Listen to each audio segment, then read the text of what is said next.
Welcome back to Demystify Sci. My name is Anastasia. I'm Shiloh. And today we are talking Utopian projects. We have with us Roxanne Meadows, Nate Dinwiddie, and Simon Michaux to talk about the Venus Project, which was the brainchild of a guy named Jacques Fresco back in the 1970s, where the idea was to build a new system of living. They bought a plot of land in Naples, Florida, eventually in Venus, Florida, and started to build these alternative architectural structures that allowed people to exist within them differently. And like all utopian projects, it ran into a lot of complications. There's the issues of organizing people, there's the issue of organizing resources, but when Simon found out about them in the early 2000s, they were still together, they were still operating, Jacques Fresco was still alive, and Simon was really impassioned because it seemed like it was directly in line with his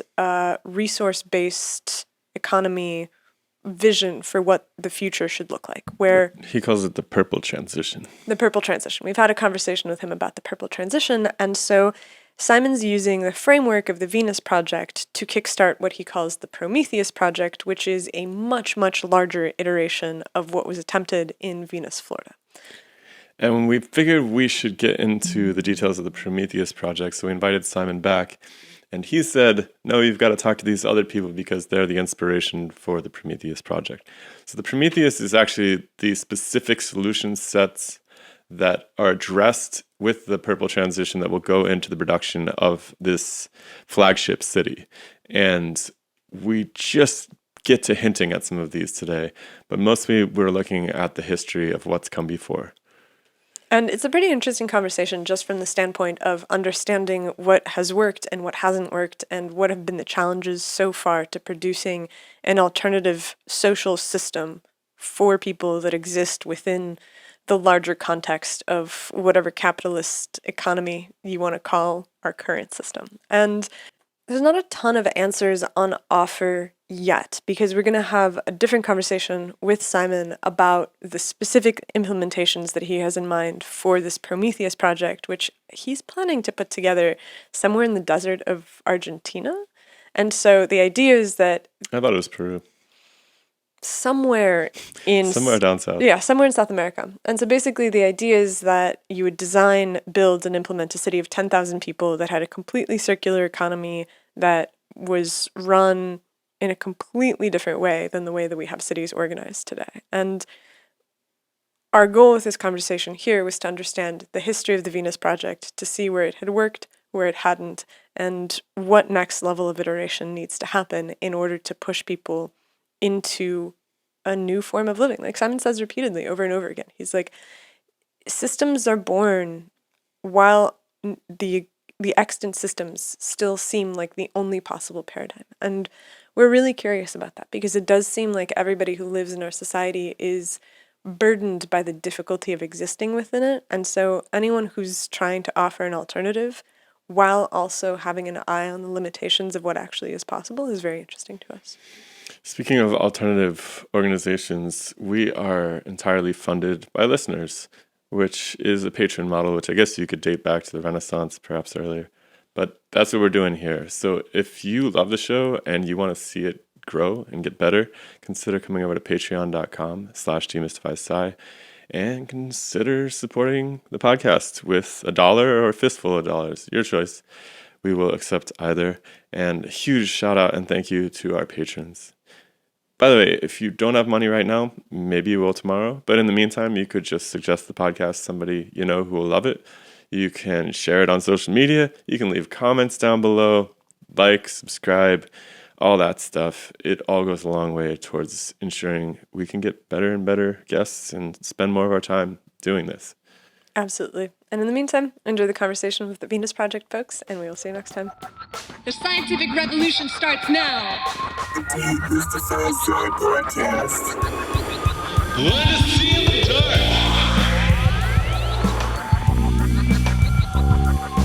It can be very hard when there is something that is so large and so complex to ask for a 30,000 foot view, but I think that it's really helpful for people to have in their minds. And so I would assume that most people living in modernity, ourselves included, have a list of things that irk them or drive them crazy or they find inhumane. And every Or at utopian, the very least, we all have a sense of how our cities are laid out in America, anyways, right? or the unfortunate happenstance of history that has laid them out in the chaotic ways in which they are laid out. Yeah. And so having a sense of like what is the goal of the Venus Project in terms of specific changes to the way that we organize society. Right. I mean, Roxanne, you can take that question as Yeah. far as. Well, I will a bit and can expand on it too. Jacques had as Nathan said, had a tremendous broad range of many different disciplines, but he had to study those many different disciplines because he was looking at how do we change the tremendous unnecessary suffering that people go through, and where does that come from? Is it just human nature that people can't change, or is it something else? And so Jacques went on a quest to find out what he felt it was, and then very different than people that just kind of criticize the culture or protest for something different. He worked his entire life ferociously to try and find an alternative. So he saw that whatever we have today, the paradigm that we live in, he felt from a broader view that it was the cause of our problems, the capitalist system or the money system or our values that support that system. All of our values that we learn are to support whatever system we live under.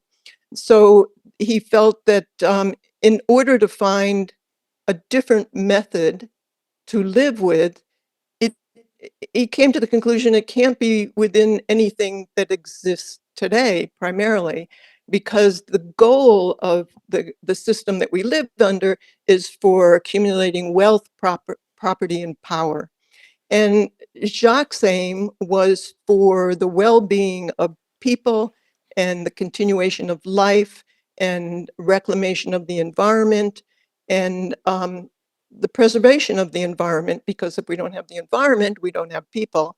And so his goals and his aims were completely different, and he didn't feel that we could achieve those aims and be able to support life and enable people to achieve their highest potential within the overall structure that we lived under.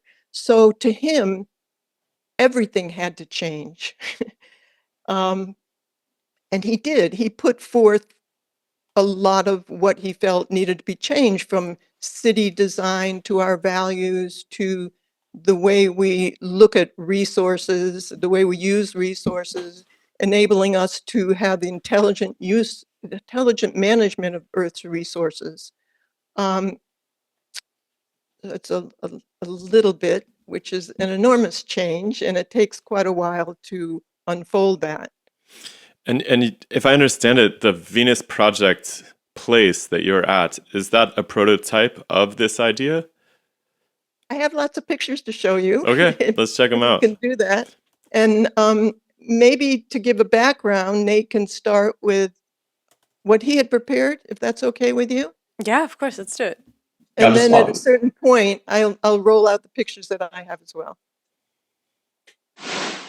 At this point, Roxanne and Nate begin a somewhat lengthy, very detailed, and very interesting presentation on the Venus Project, its history, and the role of Jacques Fresco, who was the ideas guy, who was kind of the engine behind this entire venture until he died a few years ago. The problem is that that's not very much of a Demystify Sci podcast. It tends to be much more conversational than that, and so if you want to get to the meat of the discussion, go ahead and skip forward to about an hour and 5 minutes, where Shiloh and I start to talk more with Simon and some with Nate and Roxanne about the implications of the Venus Project and all of the ideas that are contained within. But if you want to see the presentation first, you don't have to do anything at all. You can just keep listening.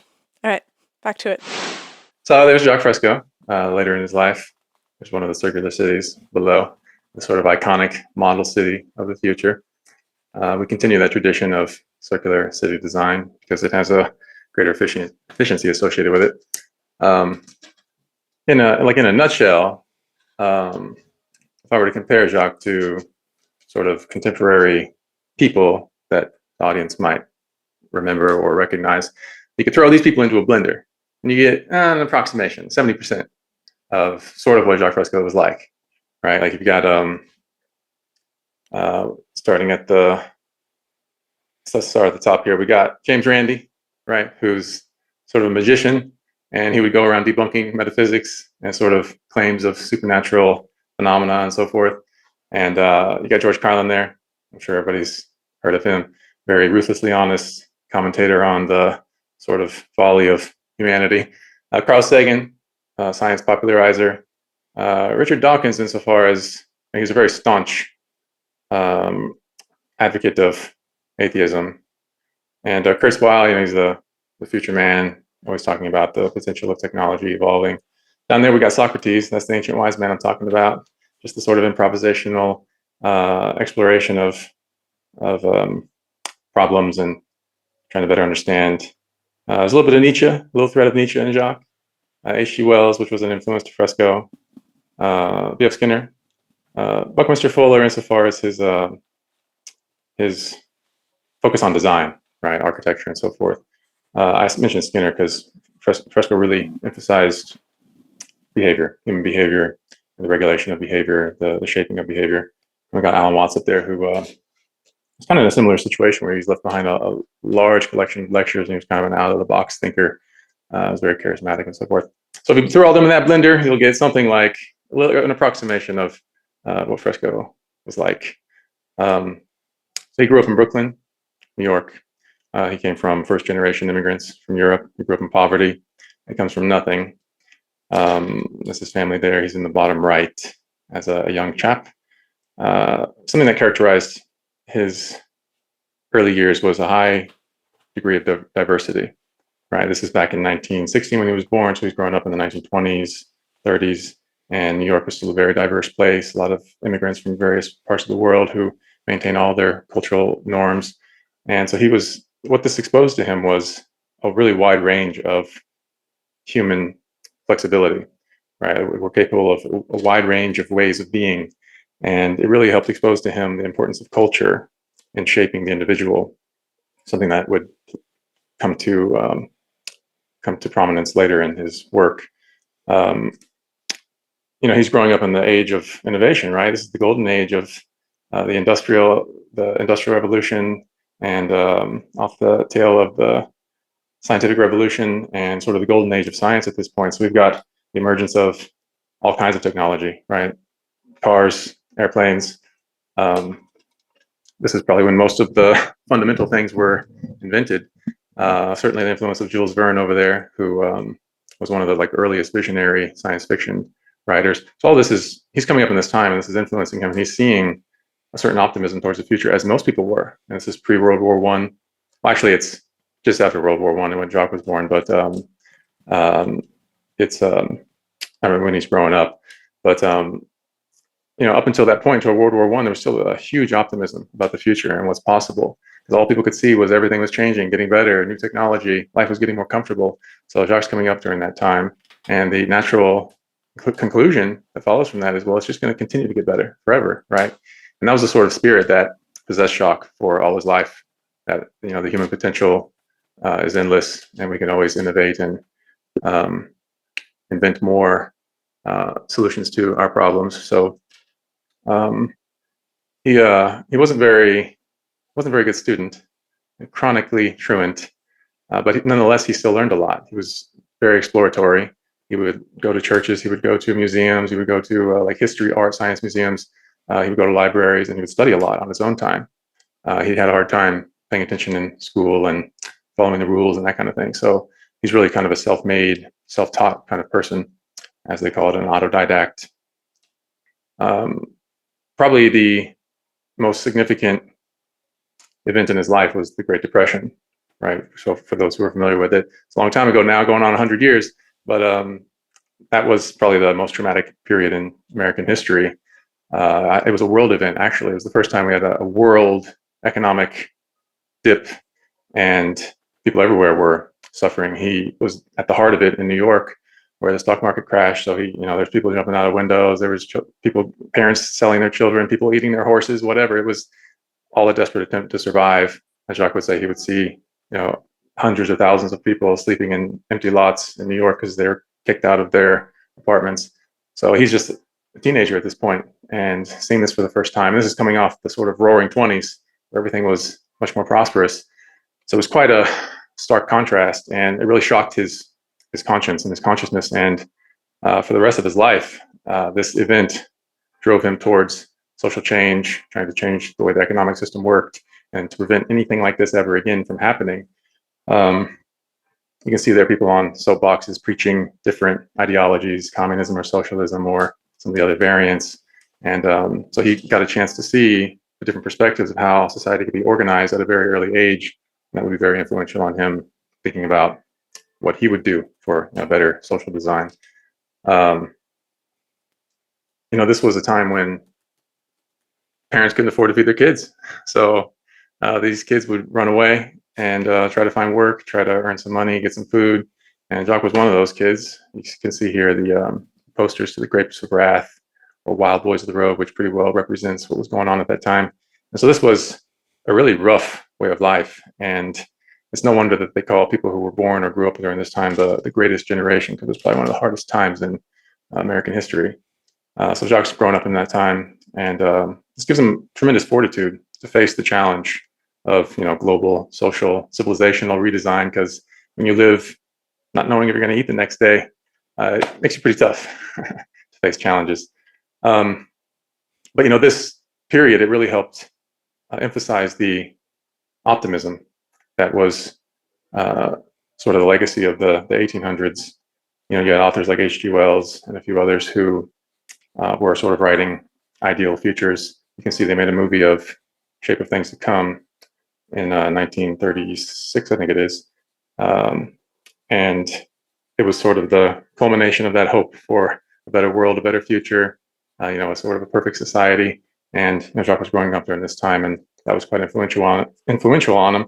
As a tangent, you can see here at the bottom, there came a time when this whole era, this whole picture of the future, of sort of the clean, shiny, pearly white, optimistic future, eventually it rotted away into cyberpunk. And so down there you can see a short film called Tomorrow Calling, which is an adaptation of the novel The Gernsback Continuum, where there's sort of a commentary on the end of that age, that era of optimistic future, ideal designs, more of the dirty future, right? If you've seen cyberpunk, such as Blade Runner, any kind of cyberpunk genre film, it's very dirty. The streets are dirty, right? Computers are in control of everything. Corporations are in control of everything. There isn't a lot of order or structure or planning. At a certain time, the culture shifted towards that. But Fresco, he carried on. He persisted with the more ideal, optimistic, sort of clean future. And but the prevailing culture around him was taking a different direction. You can see some of the influences he had here, which is Norman Bel Geddes and Hugh Ferris. You can see Hugh Ferris has more of like a Gothic style to his designs, and Norman Bel Geddes has more of the style that Fresco eventually developed for his designs, a sort of curvilinear, streamlined form. These were influential to him at the time because these were very visionary architects. And some of the pictures that Roxanne will show you, you'll see some of the correlation there with Geddes' work. Although Jacques didn't do very well in school, he did learn technical illustration, and because that would help him build things, right? It would help him design things, and he had a very active imagination. Was always thinking about how to create better airplanes, or like model airplanes, or just various ideas for contraptions and so forth. So he did learn that. He was willing to stick through that to learn that technical skill. His first love was aircraft, because you got to imagine coming up in the early 1900s, aircraft is a new thing. And so children would gather outside when an airplane would fly over and point in awe that such a phenomenon as possible. Fresco was one of those kids, and so he was captivated by this phenomenon of flight. And he dedicated a lot of his early years to try to understand how flight works and experimenting with airplanes, model airplanes, and trying to innovate and create unusual forms. Now he so he eventually got work in an aircraft company, and he was designing flying wings, as you see here. That was an unpopular design at the time because there were some aerodynamic issues with it. But Jacques, he believes at the time was able to come up with a method that permitted the stabilization of the flying wing design, although not without resistance. His employers were not too comfortable with his suggestions.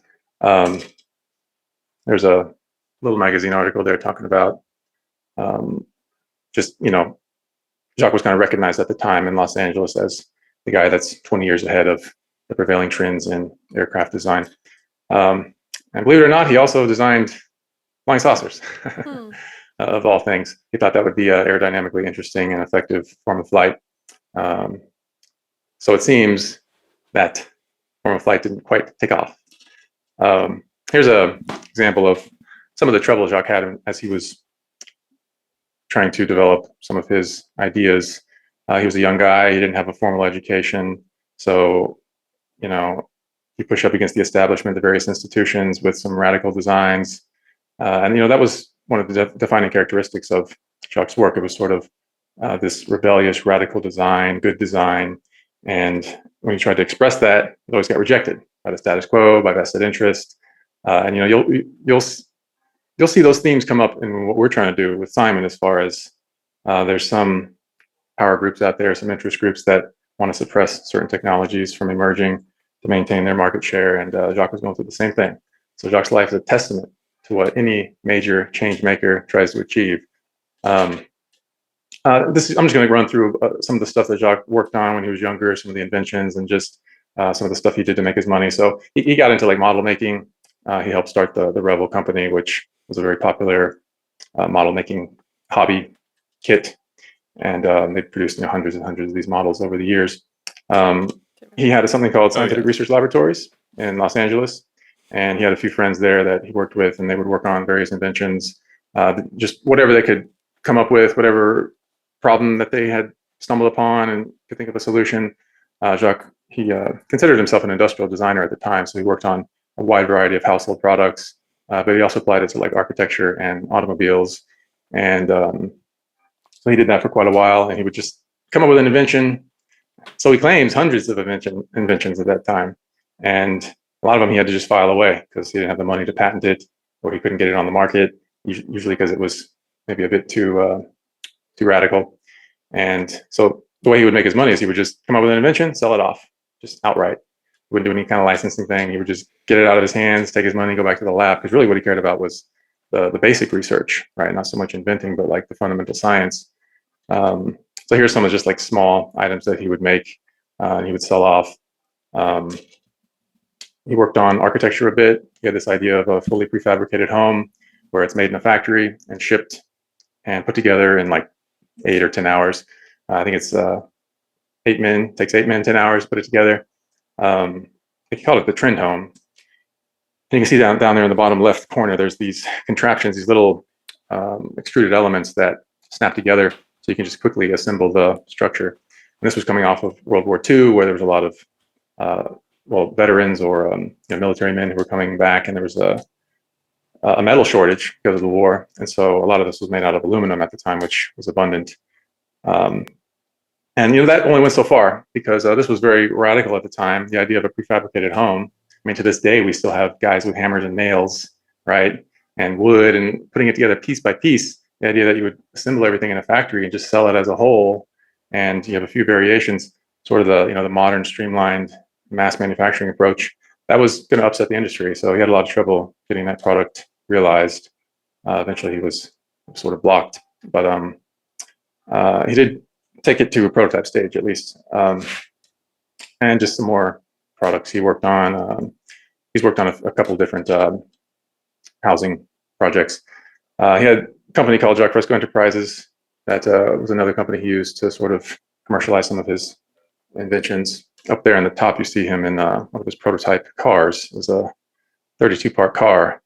These days, how many parts do cars have? Simon, do you know? Roxanne, do you know? like hundreds, thousands of parts. So he was trying to put together between 15 and 30,000, depending on the vehicle. Yeah, right. It's crazy.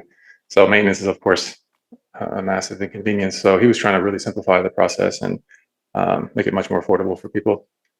Again, that reached a prototype stage.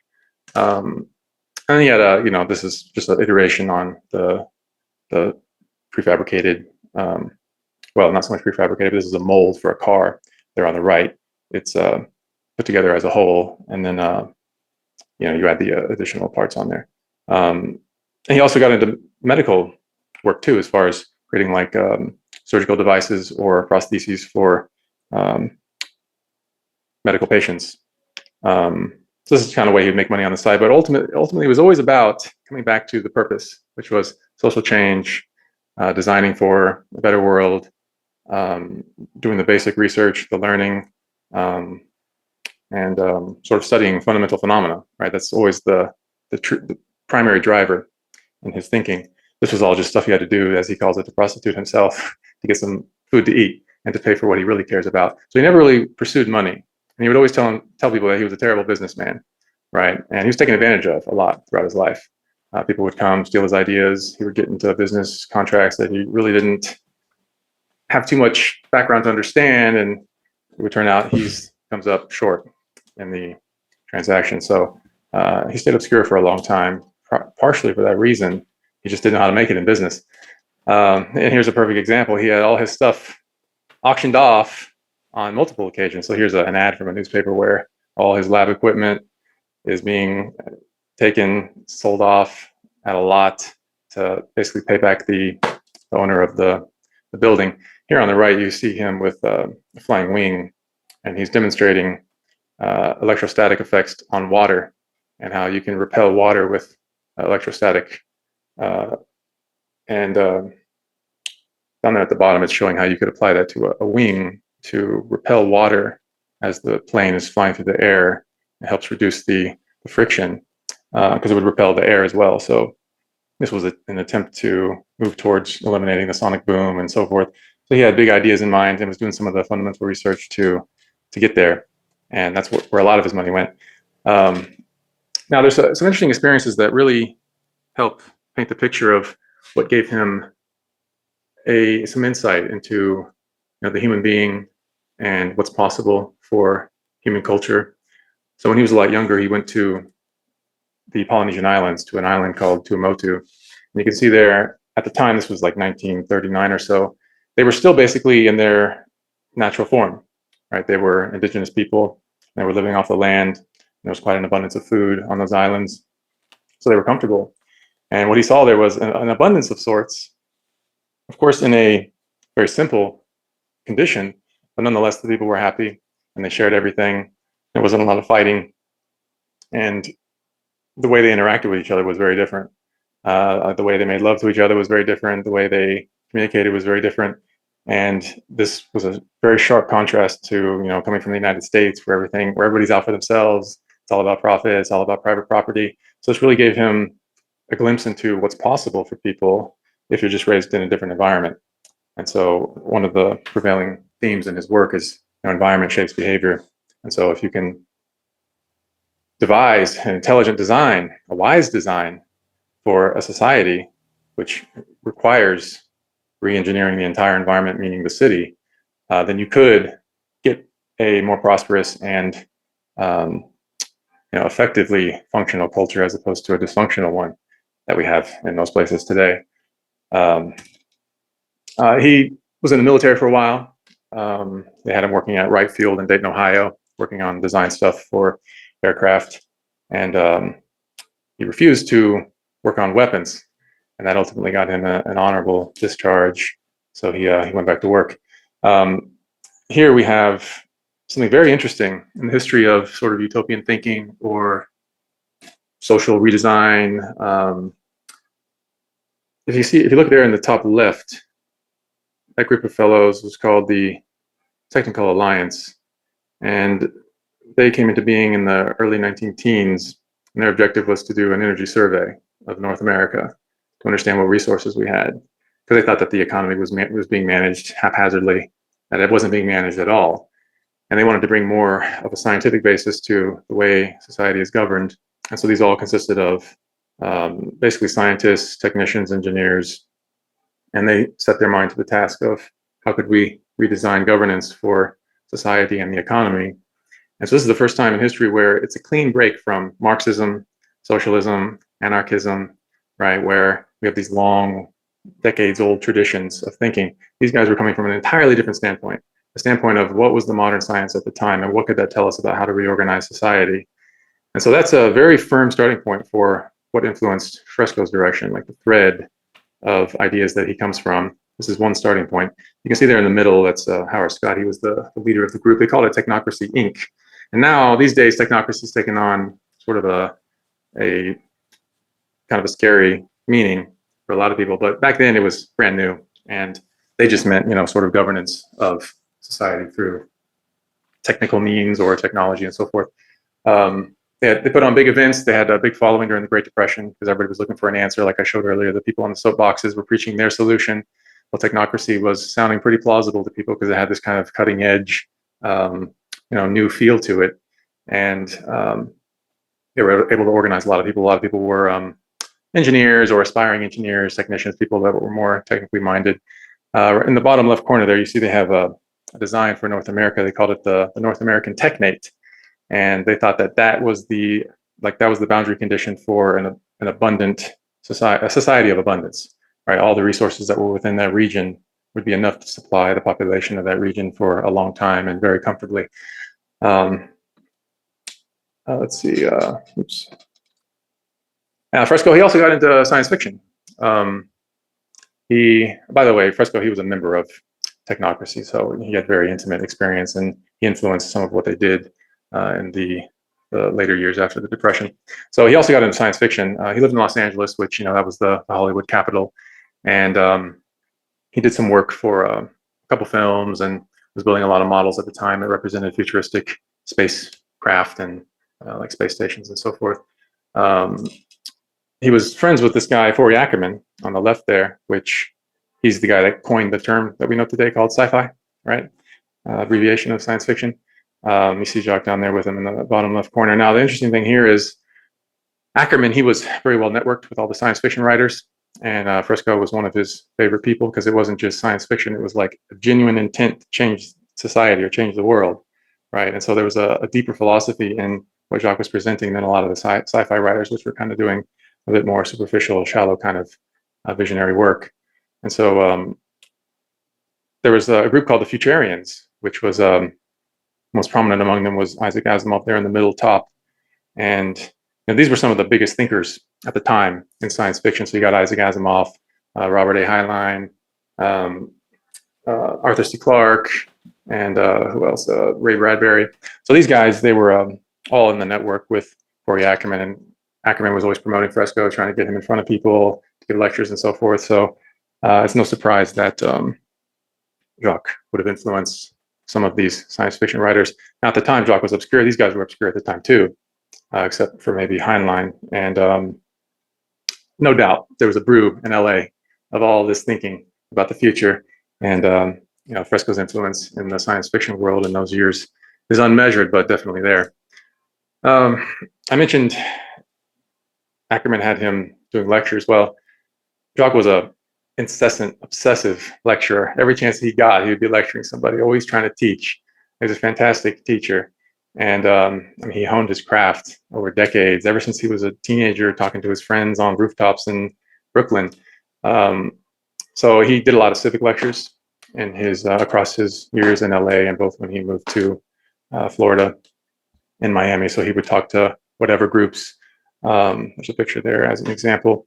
And he'd be asking questions like, what's wrong with our civilization? Right, this is 1955 or 56. And he's asking questions to he's probably a conservative audience. Well, nothing's wrong with our civilization. Everything's great. It's the 50s. So Jacques here at raising these very radical questions, probably just ranting to the wind, right? Maybe 0.01% of people in the audience could really comprehend what he was trying to say. But this gave him a lot of practice for later years, knowing what questions to avoid and what were some of the best devices to use in his lectures. Now, as he moved into the 60s, he started to turn more towards like full time on promoting designs for different society, in particular cities, and ultimately a transformed world. So you can see there on the left, that's one of his very early designs for a totally enclosed circular city. And there he is on the right, holding the globe. By 1969, he wrote a book called Looking Forward, which was partially a sort of scientific analysis of the situation. And then the latter half was sort of a science fiction, a visionary exploration of possible future. He co-authored it with a guy there named Kenneth S. Keyes. And eventually, as you're approaching the 1970s, he started to dig deep and pretty much fixate full time on promoting his ideas about different kind of social system. You can see some of the newspaper articles at the time. He was appearing on local TV and so forth to promote it. There he appears with an early Larry King down there at the bottom right. Everywhere he could, he was trying to promote. But big problem there was Jacques was a kind of a radical thinker, and he was criticizing a lot of stuff, like the way corporations work, especially the further back you go in time. There was a lot of abuses that were not very well monitored, and a lot of stuff that was not yet really discovered about how to regulate certain industries. So there's a lot of abuses of people, and Jacques would criticize those things, and we talk about the tobacco industry and the oil industry and so forth. And these programs, they have advertisers that are paying for spots to promote their product, and here's Jacques criticizing the product. So he would get in trouble with some of these people, like in the case of Larry King. Larry King would ask him, could you can talk about the other stuff, could you just not talk about the tobacco industry or whichever it was, the automobile industry or something? And Jacques would say, well, I can, but I won't. So he just would continue talking about it, and eventually he would lose those opportunities because he was going too far. Here's just a bit more. He started something called Social Cyberneering Inc., which is sort of like the successor to Technocracy Inc., because Howard Scott, the leader of that group, he died in 1970, and Fresco, he started Social Cyberneering Inc. in 1971, and actually there was a liaison at a time, sort of a promoter of Jacques in those years, that was trying to get Howard Scott to communicate with Jacques and have them have a conversation, because he thought that Jacques could maybe take over Technocracy and he could lead the next generation. And that conversation never happened. It was actually scheduled to happen, but Howard Scott had died before that. So Jacques kind of took up the mantle in his own way and called it Social Cyberneering Inc. And if you look at that term, it kind of says a lot, right? Like socio pertaining to society, and cyber is an old Greek word that means to steer, or referring to like a steersman. And the nearing is sort of like, to do or make happen. So society, steering, make happen. So that was a term that he was using for a long time to promote sort of like this sort of brand of his ideas. And he wrote a few pamphlets and booklets that sort of documented what he was thinking. He wrote a script at the time for a major motion picture that would be like a science fiction film depicting the kind of future world that he was imagining. He had several students that would orbit around him throughout the 1970s. Many of them he worked with. He tried to teach them all kinds of skills, technical illustration, machine, like being able to machine objects, metal and so forth, tool use, and try to teach them everything that he knew, because ultimately, it's a process of scaling this idea. And so he needed people alongside him, various students, to kind of take up the mantle and carry it forward. One of which was Roxanne. They had an idea for a community approaching the end of the 1970s. They were going to build a community here in Florida, over in Naples. There's a 40-acre lot. Here's a site plan for it. And that's where I'll turn it over to Roxanne, because that's where she kind of got more involved, and from there knows far more intimately what she and Jacques was up to, ultimately moving to Venus, Florida. So that's a little background on Fresco's life, and if you guys have any questions, feel free. Otherwise, Roxanne's got a little bit more to say. Yeah, I'll try and make it fast. I know you want to get to Simon too, but this all is a history as to how we progress into the project in the city and implementing much of what Jacques was trying to do. Well, I met Jacques in 1976. I was on a cruise ship, and somebody from the band approached me with some of Jacques' designs, ideas, and he he attended Jacques' lectures, and he had many of the audio tapes of Jacques' lectures. So when he played in the band, I would go up to his room and listen to all the lectures that he had. And as soon as the ship got to Miami, where Jacques lived, and gave lectures 4 nights a week, I was off that ship and immediately went to Jacques' house and rented a room. So um, I had, art was my entire life at that time, and I had no idea that Jacques also drew, and the quality of his work. When I saw it, I thought, wow, that's the way I always wanted to learn how to draw. But now that I listen to Jacques, what he had to say was of utmost importance to me. Nate was talking about how he spoke, his keen insight and his blunt honesty about all aspects of society was something that I just have never heard before. And his descriptions of his life were they were kind of like little colorful, vivid film vignettes, and hopefully we can get them on film at some time. But these vignettes were really lessons that he learned, and it's like you experience them along the way with him. But it really puts his social direction together in a way that is not so much a lecture, but kind of like an adventure when you hear them. So I rented a room in his house, and I felt really lucky to take his technical illustration courses. And I learned on his designs, and a lot of the things I did went into books and media and proposals for, like, there's an example here of a proposal for a World's Fair. So they were very functional. And jumping to 1980, Nate was saying that he used to lecture, and there were a group of people that went to his lectures, and we wanted to start a community. So we put funding down, and we purchased land in Naples, Florida, which it didn't come to fruition. So then Jacques sold a house and a lot, and we moved to Venus. We purchased 10 acres in Venus, and I forgot this is mostly listening, but the land that we purchased, I'm showing now, and it's like old, pristine Florida, really lush and growth and humid and hot and mosquitoes. But we built, the land later expanded to 21 acres.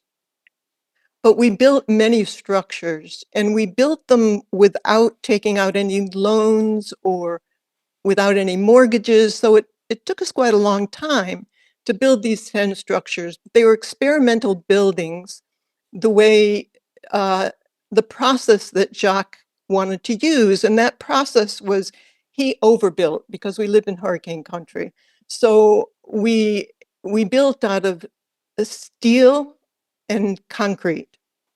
And Was it difficult to get permits at the time for this sort of structure? Because the pictures that you're showing are very non-conventional structures. They're, yeah, these great rounded question. shapes, Yeah, sort of kind of yeah, built into the environment. they were domes, and they were built that way so the wind would blow over them. It uses less material to cover most space. The concrete gets stronger with age. They're fireproof. They're about as hurricane-proof as you can get.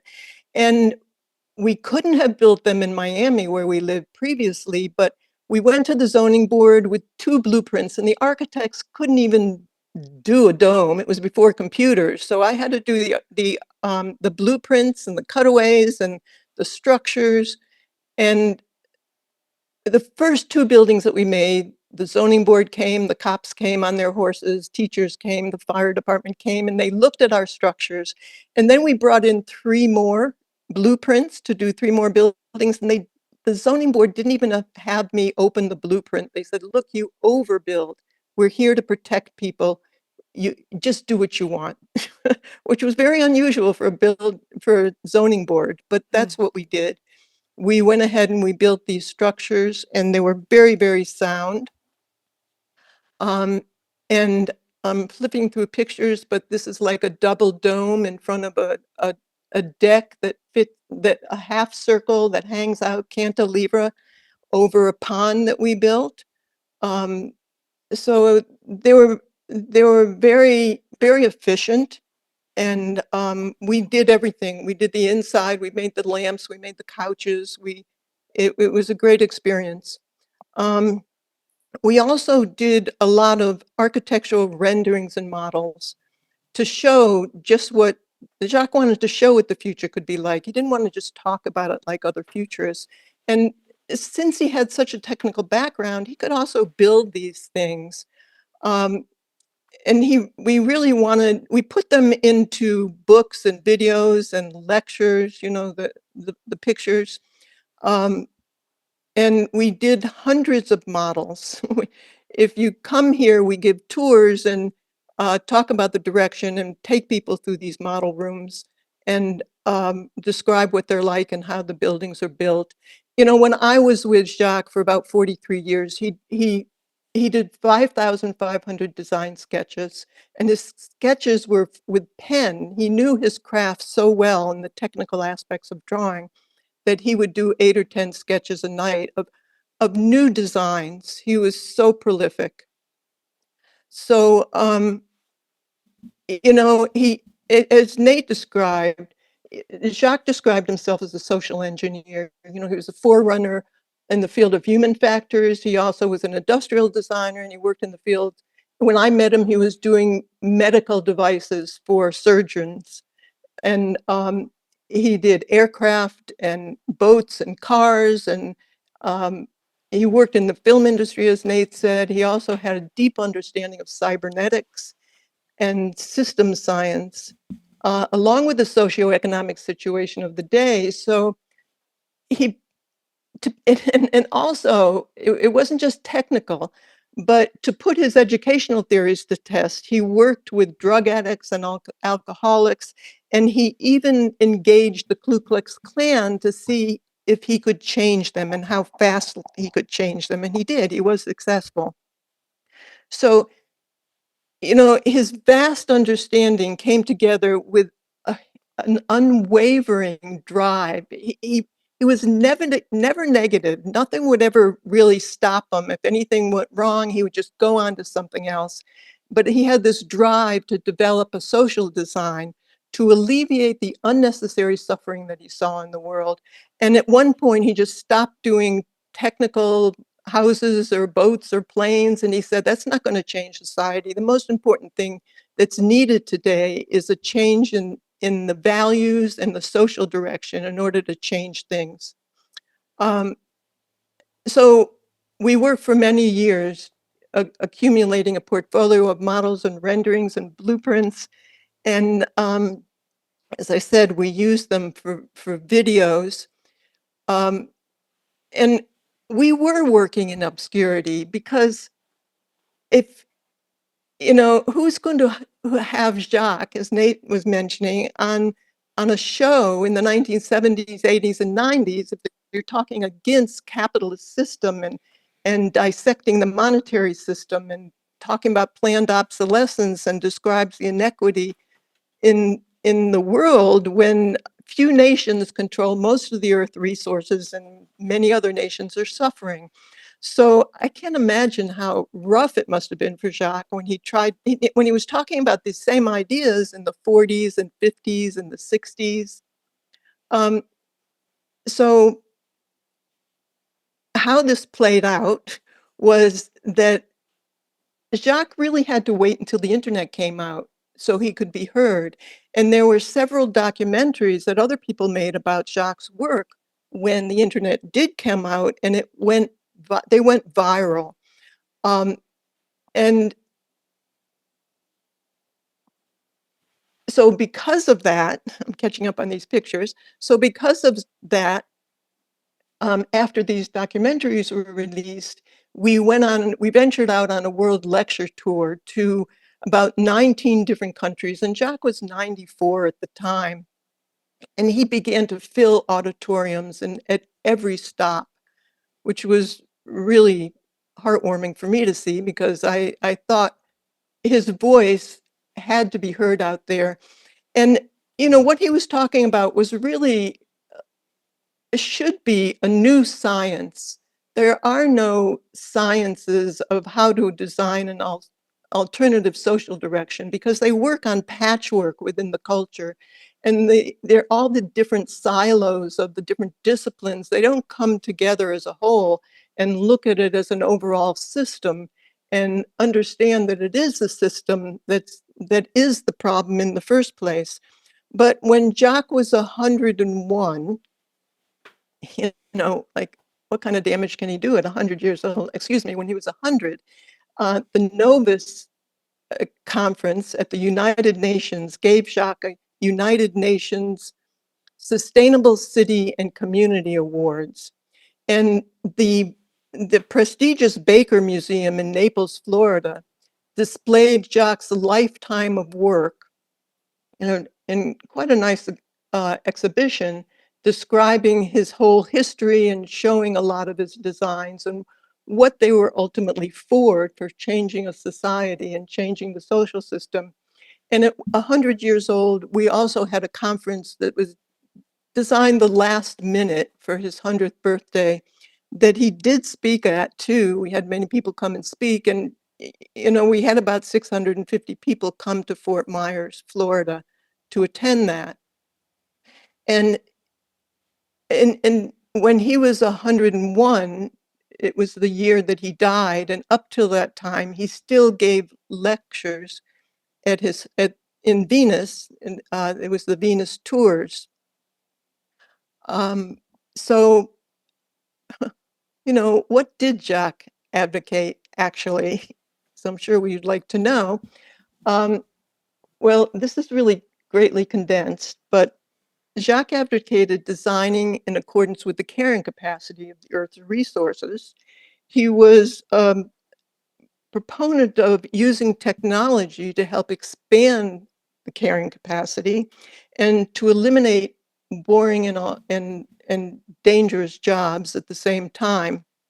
He felt that, and he would talk about this like 50 years ago, how technology will be replacing people's jobs, even doctors and lawyers and everything else, and people would just laugh at him. He emphasized the intelligent management of Earth's resources to fulfill the needs of all people and eliminate, the wasteful plundering of Earth's resources as, it's still happening today. His approach was global, understanding that if it's not global, then war and poverty and the same human predicaments would prevail. He felt that from his travels, that scarcity or the threat of scarcity, he understood to be the main driver of human behavior. And he advocated using science and technology to create abundance to fulfill people's needs. It's not how science and technology are used today. So, as Nate was saying, the most significant thing to Jacques was to use science and technology wisely and only for the well-being of people and the protection of the environment, as we mentioned before. And when this is the main goal, in contrast to capitalism, which is essentially for wealth, property, and power. So Fresco had to reinvent everything in order to attain different outcomes for the way that we operate society in order to achieve those goals. And a great deal of his work was examining the concept of, is there a human nature or a human, yes, is there a human nature? Because he felt that, okay, if there's human nature, then why the hell do all this work? It's a lot of work designing a whole new culture or social system. And if you can't change people, if people are going to move into these beautiful cities and still have the same problems, then the hell with it. So, he explored indigenous people and traveled in different parts of the world to see what different cultures were like, and see what people were like if they weren't raised with our religion, with our social structures, with our books, with our videos, with our subcultures. And he found that people were very different. even the way they explored sex, how they acted toward one another, how they shared things, how they they weren't really that argumentative. People can be very different, they can be shaped different. He came to the conclusion that there really was no human nature, that there was human behavior, and that could be altered.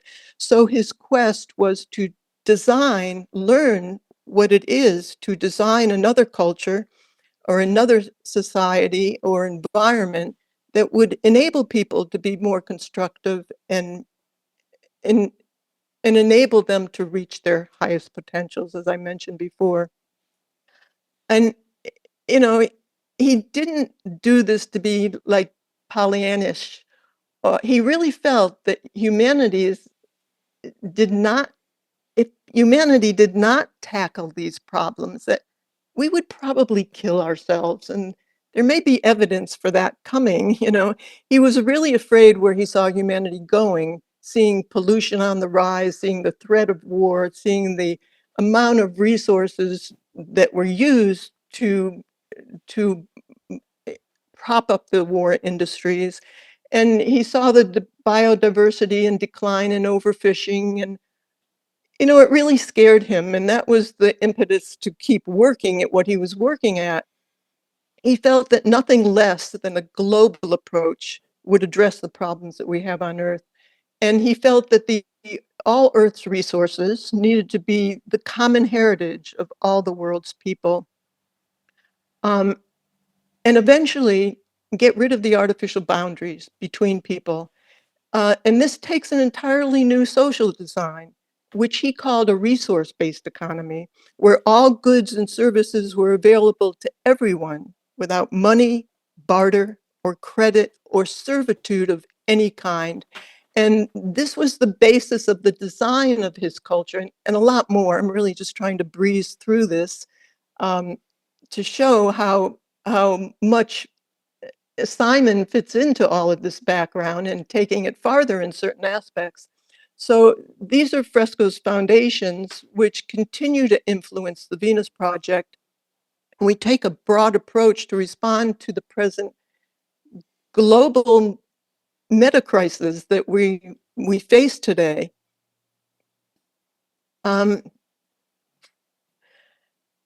So in regards to Simon, how we met Simon, I'll just breeze through that. After Jacques' death in 2017, some of the board of directors kind of took a hiatus to heavily investigate the conditions that we find ourselves in the world today. And this is when we came upon Simon's work. We heard him, and it really impressed us tremendously, because one of the things that Jacques talks about, he always stated what we first need is to take a survey of what we have in the world. Otherwise, this is the necessity to assist in the decision process. Otherwise, it's just opinion. And Jacques was really advocated science and technology, designing the social system using science and technology. So Simon came to the conclusion as well that we need an entirely new paradigm to intelligently manage our resources to meet human needs and maintain a healthy environment. And we saw that Simon, he did the rigorous work of the survey to find out exactly what we had.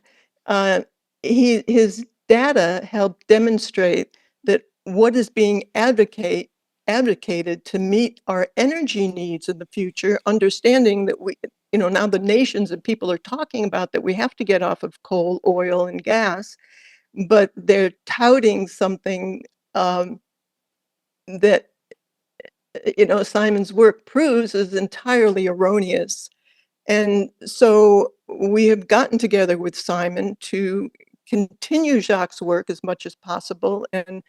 And Simon brings in a lot of the technical approach and taking it from here, is the problem is a lot of people ask, how do we get from here to there? And what we'd like to do with Simon is a demonstration of how we could actually accomplish that. So take I'd it like to away. I'd like to add one thing there. Jacques, he was familiar with the Limits to Growth publication in 1972, and he was very weary about that because that was the first time a study was done that showed an extrapolation of the business as usual current paradigm, current resource extraction and consumption and population growth and so forth, and where it's leading, and it didn't look good.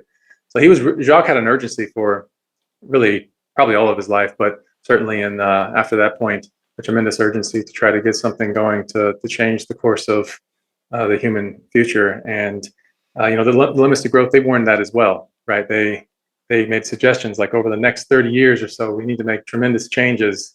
Otherwise, we're going to be reaching sort of tipping points or sort of a point of no return or a cliff and so forth. So, those changes were never implemented. And Jacques' whole paradigm was about trying to make those changes that never came to pass.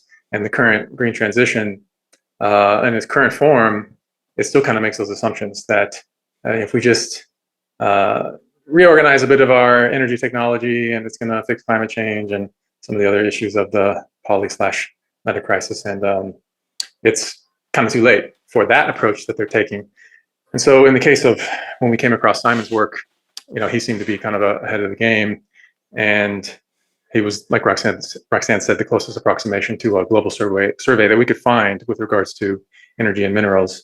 And of course, a lot of other associated aspects sort of dovetails with that. So we pretty much came to a stop in our own exploration of the current status of global conditions when we found Simon's work. And actually, Simon, he was already familiar with the Venus Project from some years before, during the huge hype phase of the project, and so he was already familiar and therefore receptive to a collaboration. And we got going, and so now we kind of think of it as this concept of Venus evolutions, where we're collaborating with Simon. We may collaborate with others eventually, but this is like the beginning of trying to take what Jacques presented and try to adapt it to the current constraints, yet preserve the aspirations that motivated the original ideas, and try to actually apply it, put it on the ground, right? Which that's always been the big question: is how do we get from here to there? Jacques would talk about this glorious world of the future where most problems are solved, the major problems we have today, and it inspires people. But then at the end of the day, question comes home: well, how do we do that, Jacques? How do we get there? And that was always the controversial question. People had lots of opinions about how that can be done, and Jacques had a few answers for it, but ultimately it's a very difficult question to answer. And the work that we're doing with Simon, I think, is the best answer we've come up with so far. Hey guys, really quick interruption. I would like to ask you to come over to patreon.com/demystifysci and become a patron of the podcast. We run exclusively on listener donations, and in many ways, this is a form of Utopian project, because what we're hoping to do is we're hoping to show that if you make really good work that is interesting to people, that impassions them about what's possible, that you can support yourself without having to turn to advertisements and sponsorships. So come on over to patreon.com/demystifysci and join us today. Is there any precedent for people implementing cities out of nowhere? Because it seems to me like cities are very organic. I might have this totally wrong, but it seems like cities self-assemble in some sense. They're these crossroads where people find themselves needing to do trade or some form of interaction with others, and then they sort of grow naturally from that. Are there examples of people imagining, hey, let's go build a city here and it'll look like yes this? And no. Yes, more today. Yeah, there are people building cities from scratch. I used to start from cow paths. Yeah. I mean, there's over in Dubai, they're doing a lot of that kind of thing. In the Saudi Arabia, they have the what's it called? They call it the wall, the line. They call it the line, right? And there's other cases. There's Tolosa. It's like a former Walmart executive trying to develop a city. There's various proposals for it. How many have actually been successful and actually broke ground are much fewer, but it has happened. And there's been a tradition of it throughout history. I think Brasilia down there in South America, that was built from scratch originally, and it didn't work out so well. Really, what it is that's a school of thought. What you mentioned as far as, do cities grow organically or can they be designed? And the answer is, until we have the science for how to design cities, yeah, they've had to grow organically. But as soon as you start to integrate system science and complexity science and so forth, you can begin to harness a greater depth of knowledge for how to simultaneously design and evolve. That's sort of the orientation that the Venus Project is trying to take on now, where it's not so much just top-down design, it's also an evolutionary process that you have to allow to play out. So you have to balance design and evolution at the same time so that you get the best of both worlds. So it's not really one or the other. I mean, there is the lion is kind of a catastrophic example, right? Yes, it is. That's that's a very naive. I'm probably going to get in trouble for this. It's a very naive attempt to build a total self-sufficient system. Really, it's not self-sufficient. Of course, it's still plugged into the global supply chain, but really, that's to bring attention to Saudi Arabia. It's kind of a marketing and commercial project that is a bit shallow. I think that they revised their initial plans of a 200-mile long city to be, I think, a mile and a half. Yeah, something like that. There is another way to come at this. To just discuss like what's it like. Do cities get designed or do they organically grow? The answer is both. I had a go at reinventing the circular economy in with my work with my current employer, and I came up with the resource balanced economy, where you take the resource based economy and you add an energy term to everything. So it's the next step along. Anyway, so while I was doing that, the circular economy was supposed to be how society handles its resources. As it turns out, the way they mean it's not circular and it's not an economy and it's thermodynamically imbalanced.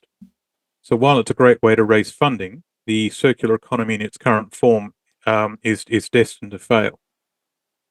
So while I was actually looking at things from first principles, I asked the question, how do cities form? And I came up with this very interesting idea. So there's a hierarchy of tasks. Like it occurred to me that let's say you go to a new town. You're going to drive into a new town with your family. What's your first task? I'm now moving to this town. Why am I moving to this town? Right. Your first task is not to find food and water. It's to find employment. Right. And once you've got that employment, you can then say, okay, now I need a place to live. And as long as I can actually sort of pay the rent, it's okay. Things like food and water, that's the next thing along, because the priorities at the time were quite different. So then we think, well, okay, let's say we had the city of, say, Rotterdam or Amsterdam. Why do we have a city here? Oh, it's a port. Oh, right. So you have a reason to be, to serve a purpose. That purpose then has to be sort of set up and it has to be viable in some form. And then they build a human civilization around it. Now, historically, the people living in the city have been an afterthought. The genius of the Venus Project is to turn that equation around and now say, we're now going to go after the quality of life of the people in the city first. Right, but for the city to survive long term, it needs a reason to be, something that makes it viable. But as for designing something from scratch, my education is in the mining industry, and the mining industry has a well-oiled procedure of we will go to the middle of nowhere and we will set up a base camp and we're going to develop a mining village, which will then develop a functioning industrial mine. And so they have this process where you start with the completely green fields. There's nothing there. And then they build things around it and you end up with a little town. And that town's purpose is to actually manage the actual sort of construction of that mine. Now that's a very small example, but the methodology and the thinking behind that and the order of tasks that you have to sort of go through, I think is actually sort of very useful. What the Venus Project actually proposes is the quality of living for the people in the town is the primary metric. Whereas everything historically thus far has been about the economic value of whatever it is we do. This is where Jacques actually came to the conclusion that money is the actual problem. Well, but you're limited, right? Because so even if you remove money, you're still stuck with these really basic things of energy and resources, where you still have to feed people, you still have to house people, they have to have some set of goods that they use as clothing, as recreation, as everything else. And so when you build a city that is plugged into the massive economic system, then the exchange is we will do something useful in the city, which in this case is mining. And for as long as the mine is productive, the people that are working there are getting the trickle down profits from the operation of the mine, and then they're able to import all of these goods from the external world in order to live what amounts to being a modern life with all of the trinkets that comes with. And so when you talk about a city that's self-sustaining, that immediately brings to mind a severe shift in the way that people live, because you are limited to the resources that are attained within the boundaries of that city, because Absolutely. on the outside is the rest of society operating as always. Yeah, and that's the idea of the resource-based economy, as in we will now manage our resources. We will now do this intelligently. We're not going to wait till the wheels fall off and something goes horribly wrong before thinking about this. Right. Also, the current paradigm that is behind our existing world is one of growth, where outside our operation, there's everything we ever want in infinite quantities, right? And whatever we need can be trucked in. Some of the philosophies behind the degrowth movement are actually very useful in actually I'm actually sort of merging together the paradigms of about 4 or 5 different movements, and I'm navigating a path between all of them, and I'm now out on a limb where there is no one else. And so I'm taking elements of the degrowth movement, elements of the circular economy movement, elements of things like permaculture and regenerative agriculture, but also elements of some technology that's really old. I presented the purple transition. All of that technology is 50 years old. Now, but you've got to design it. You've got to put it together. So, we talk about a society that's designed to be so. Now, what do I mean by, well, what is meant by that? Now, if we were having this conversation, it was say 1960, for example, and we're all women, the problem then becomes, a bank could say no to giving you a loan. An employer could say no to employing us. There were many things that were simply not part of society's design that meant half of the species didn't have the ability to be independent and autonomous. It wasn't designed to be so. Right? It wasn't that people were being nasty or so. It was not designed appropriately. So when we say we will now design society, what do we believe? What metrics shall we work towards? What kind of society do we want to have? And it's a combination of technology, but also what do we do with that technology, which shows how do we manage our resources. And this is why this is such a complex problem. And that's why what I planned to present tonight was a slide stack that was as long as it was. Because this is the sort of complexity you need to get to if you're going to get anywhere at all with this. We are going to design something properly by reinventing everything to step around our need for growth and consumption and allow conditions for the human species and the human condition to evolve to the point where maybe we'll grow up. And as in so, a chain reaction that leads to that. Roxanne, what do you think have been the successes? I mean, I think that we've laid out the successes of the Venus Project pretty well. What do you think have been the largest difficulties and the places where it hasn't been able to fulfill its promise?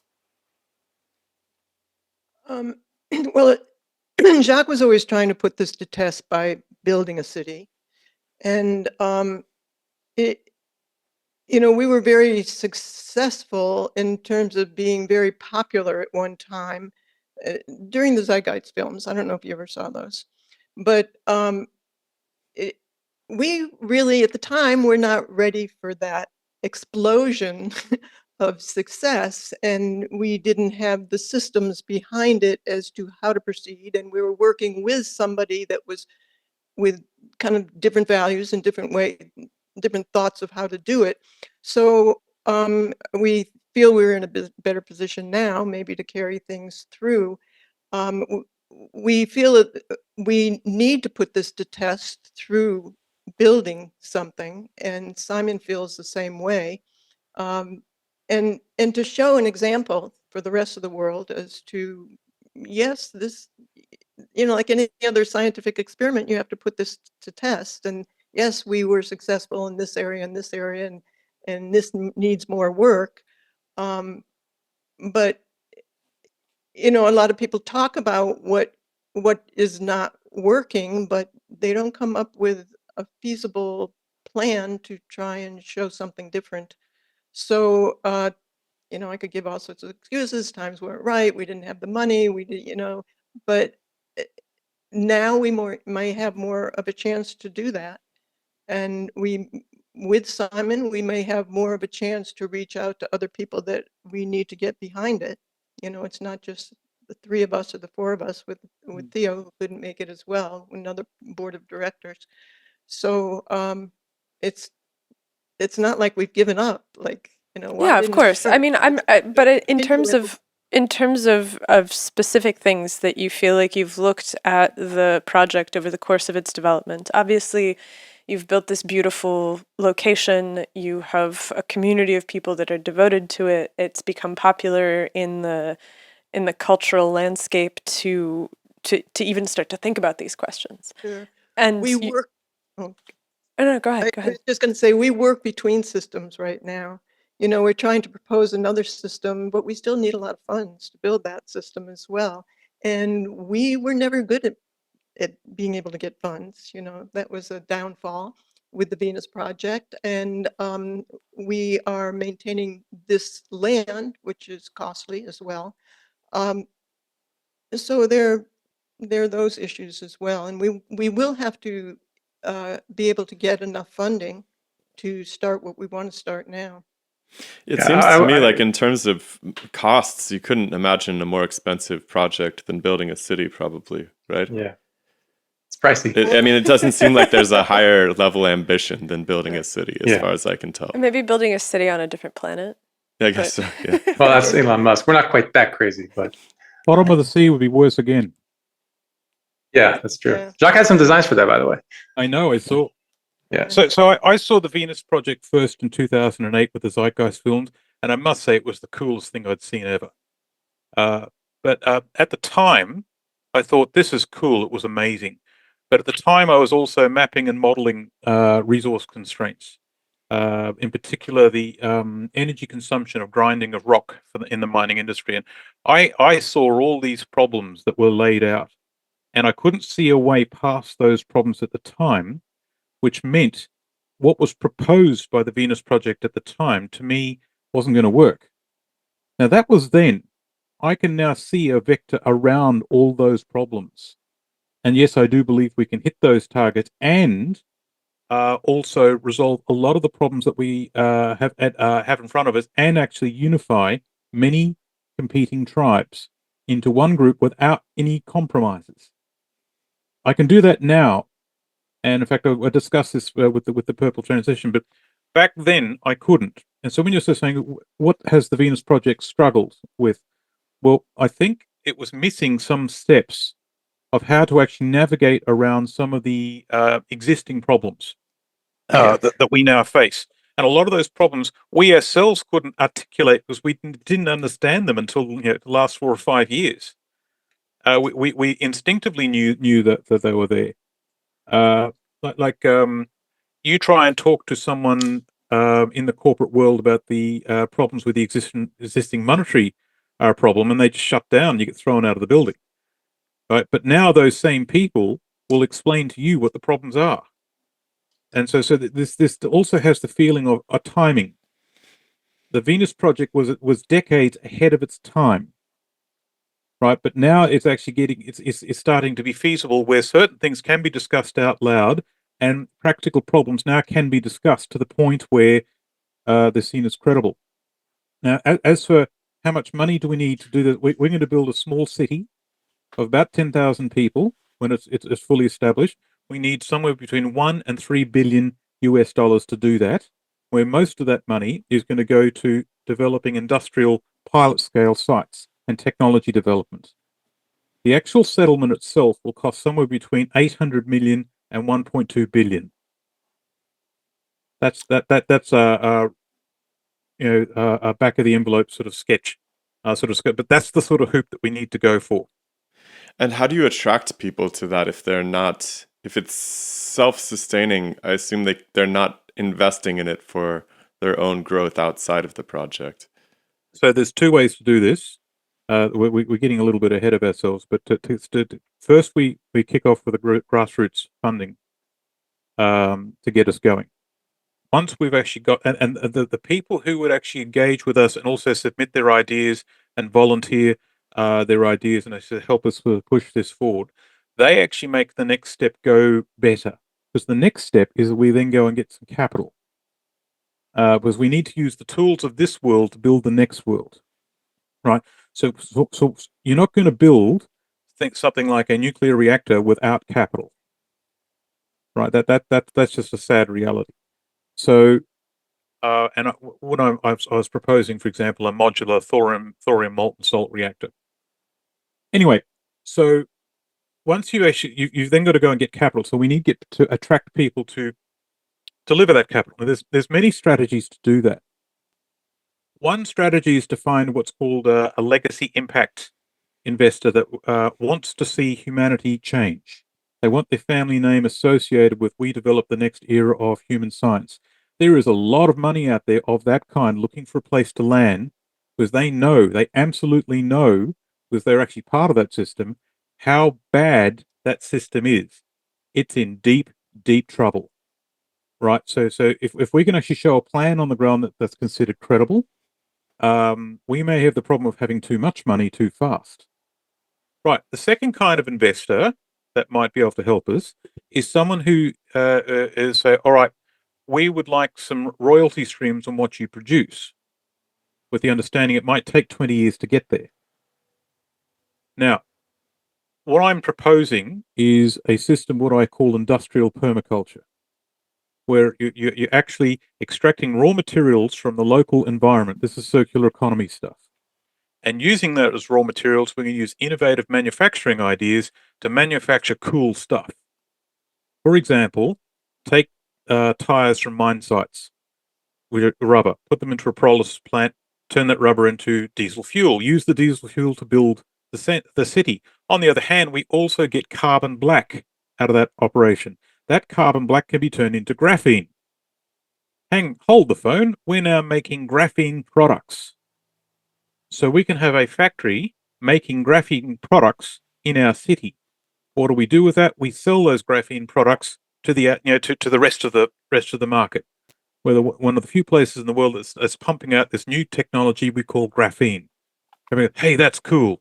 The revenue that comes into that, well, and other such things that we make, the revenue that comes in will be used to run the city, and the running costs are the city. So we can actually sort of run the society the way we want.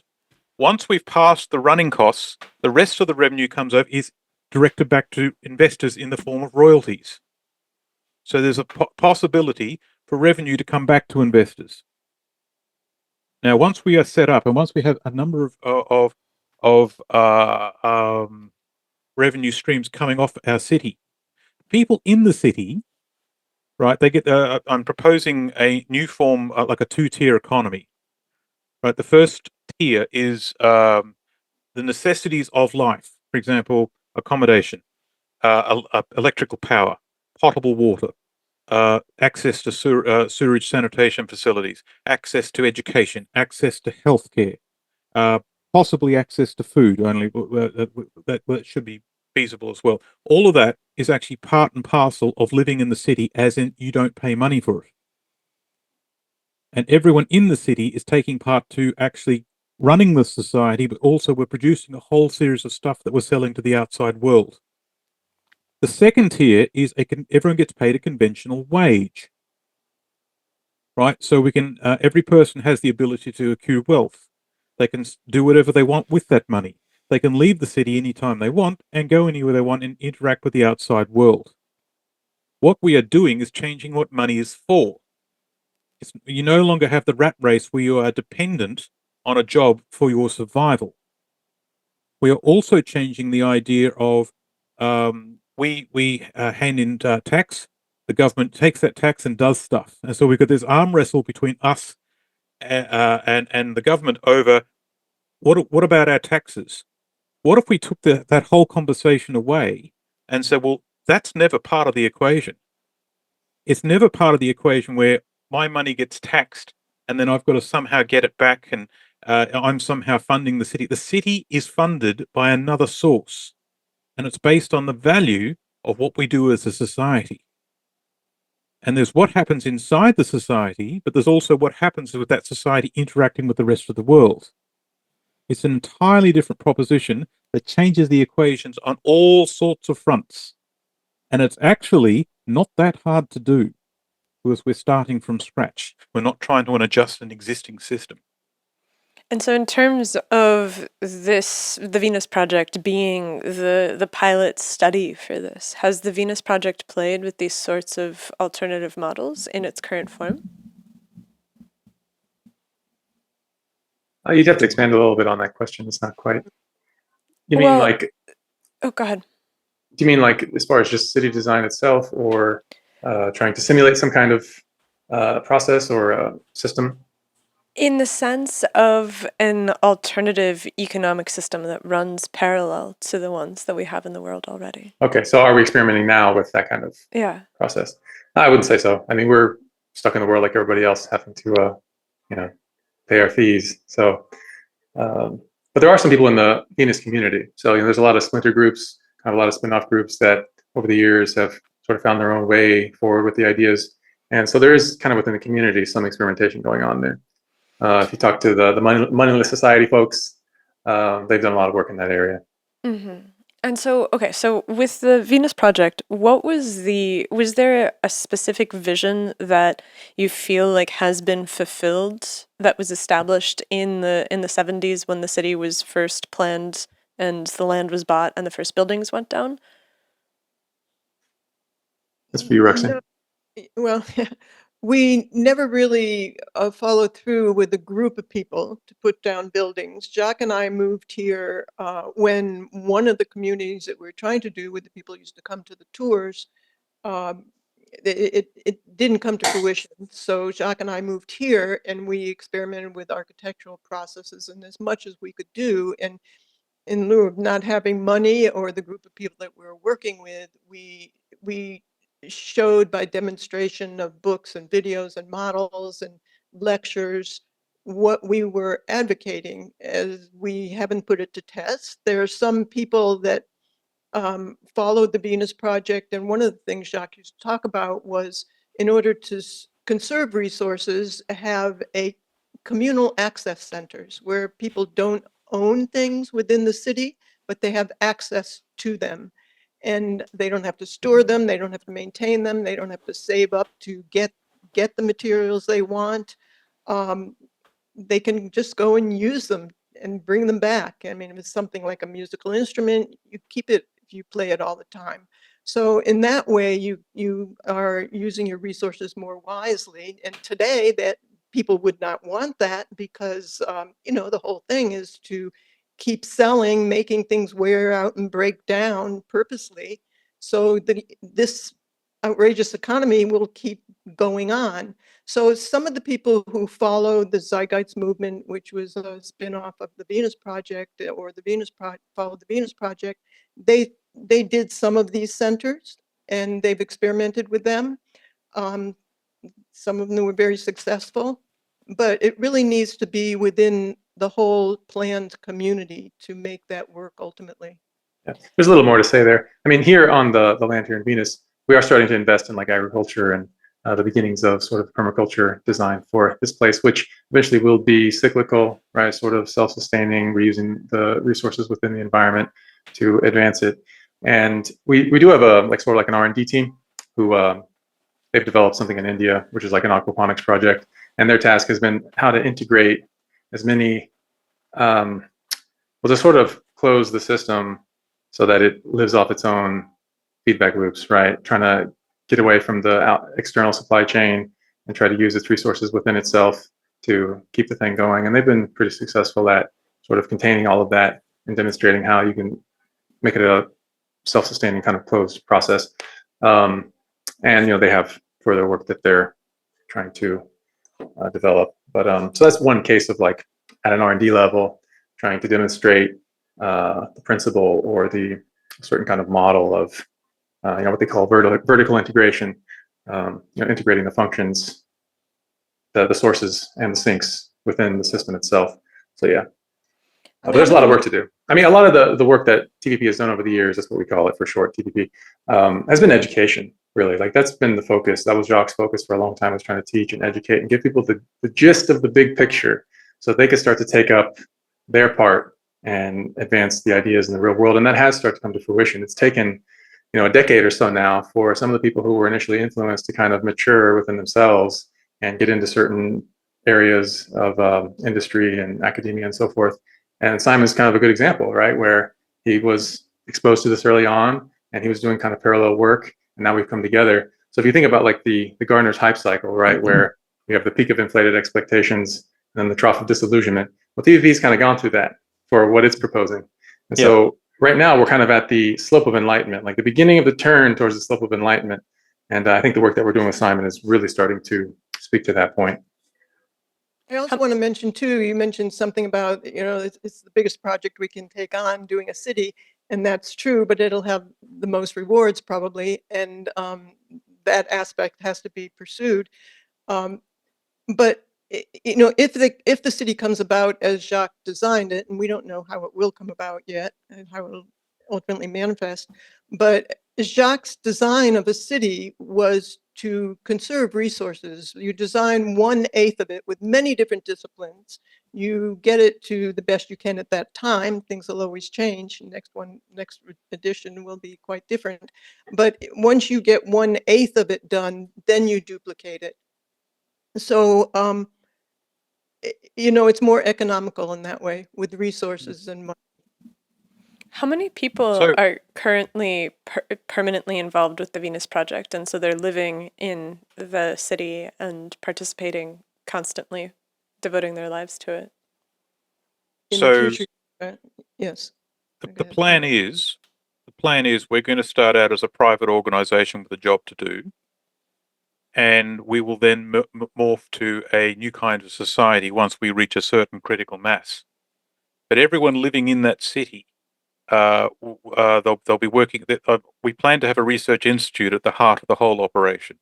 We plan to have multiple industrial and technology pilot scale plants in clusters around the city.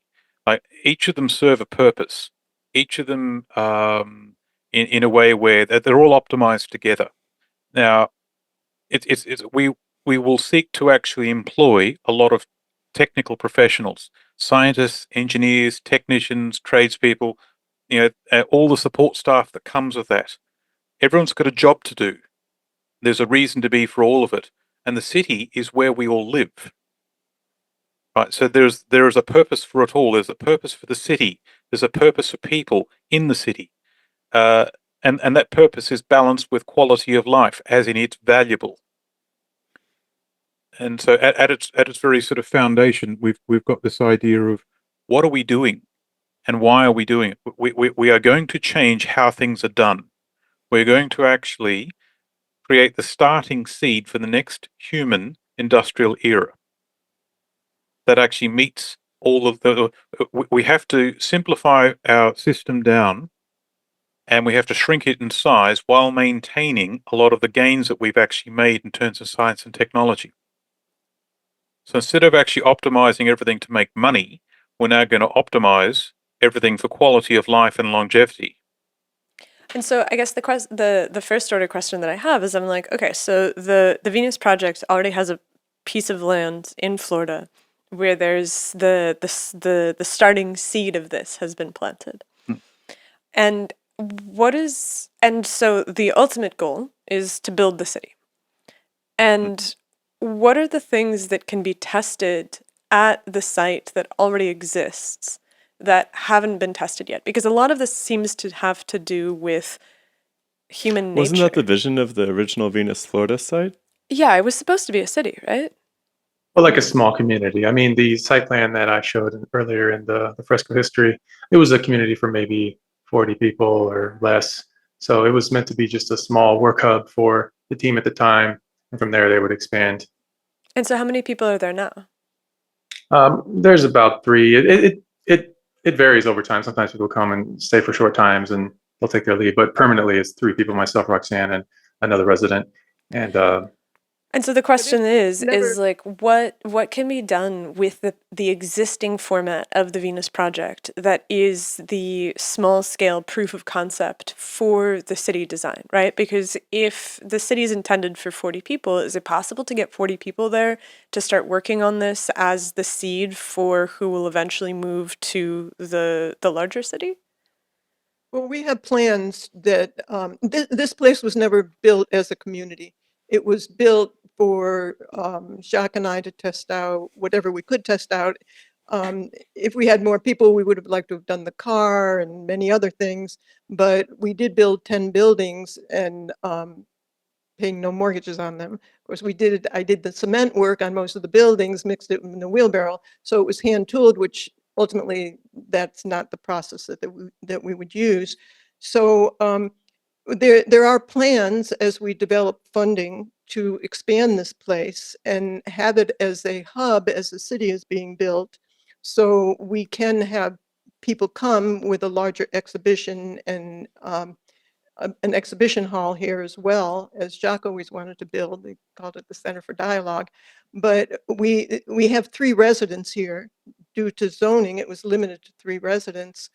And they are filled, but people will come and go as they did in the past to fulfill different needs that we have with whatever project we're working on. I think what Anastasia is pointing to is just that, raising billions of dollars for a 10,000 person city seems really difficult. Would it be possible to do a 40-person city as a proof of concept so that you could attract additional investors? Has that ever been on the radar in the near future? You could do it. So at its very, very, very, very simplest form, we could go to a site that allows this to happen. That's why I want to go outside the Western world, pitch a tent, and land a thorium reactor next to the tent. Sounds like a good start. Run that thorium reactor and then publish the results, and then the world changes. Right, because I How mean, much I feel would that cost? yeah, that's an interesting question. Well, that depends. You one does not simply just have a thorium reactor for personal use. It's got to be for a reason. You need to do something with the power. Now, there are lots of different Venus-inspired projects. There's a whole lot of them, and they are all marching towards a particular paradigm. We all want the same goal, but we're going differently in a different path to get there. I'm proposing something to actually change the technology building blocks behind the city, and those technology building blocks will change how that city comes together. Right, and so a city of 10,000 people is the ceiling. That's about when we're sort of fully developed. But the plan I put together, it happens in stages. Like when we first sort of make the first contact on site, when we first arrive, that's 15 people, and it's the equivalent of an exploration geologist crew exploring an area, and they'll have that kind of footprint. But for the long-term longevity of the site, we need certain structures in place. We need a source of energy. We need a source of potable water. And we also need something to support the settlement long term. So everyone's got a plan till you get punched in the face, right? We need the ability to react in the face of volatility and adversity. So we do need certain things on the ground.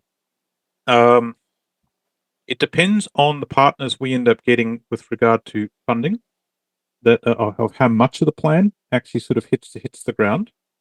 And it also depends on like certain tasks. I'm hoping to go after certain tasks first to secure this as a platform long term. The settlement is a platform.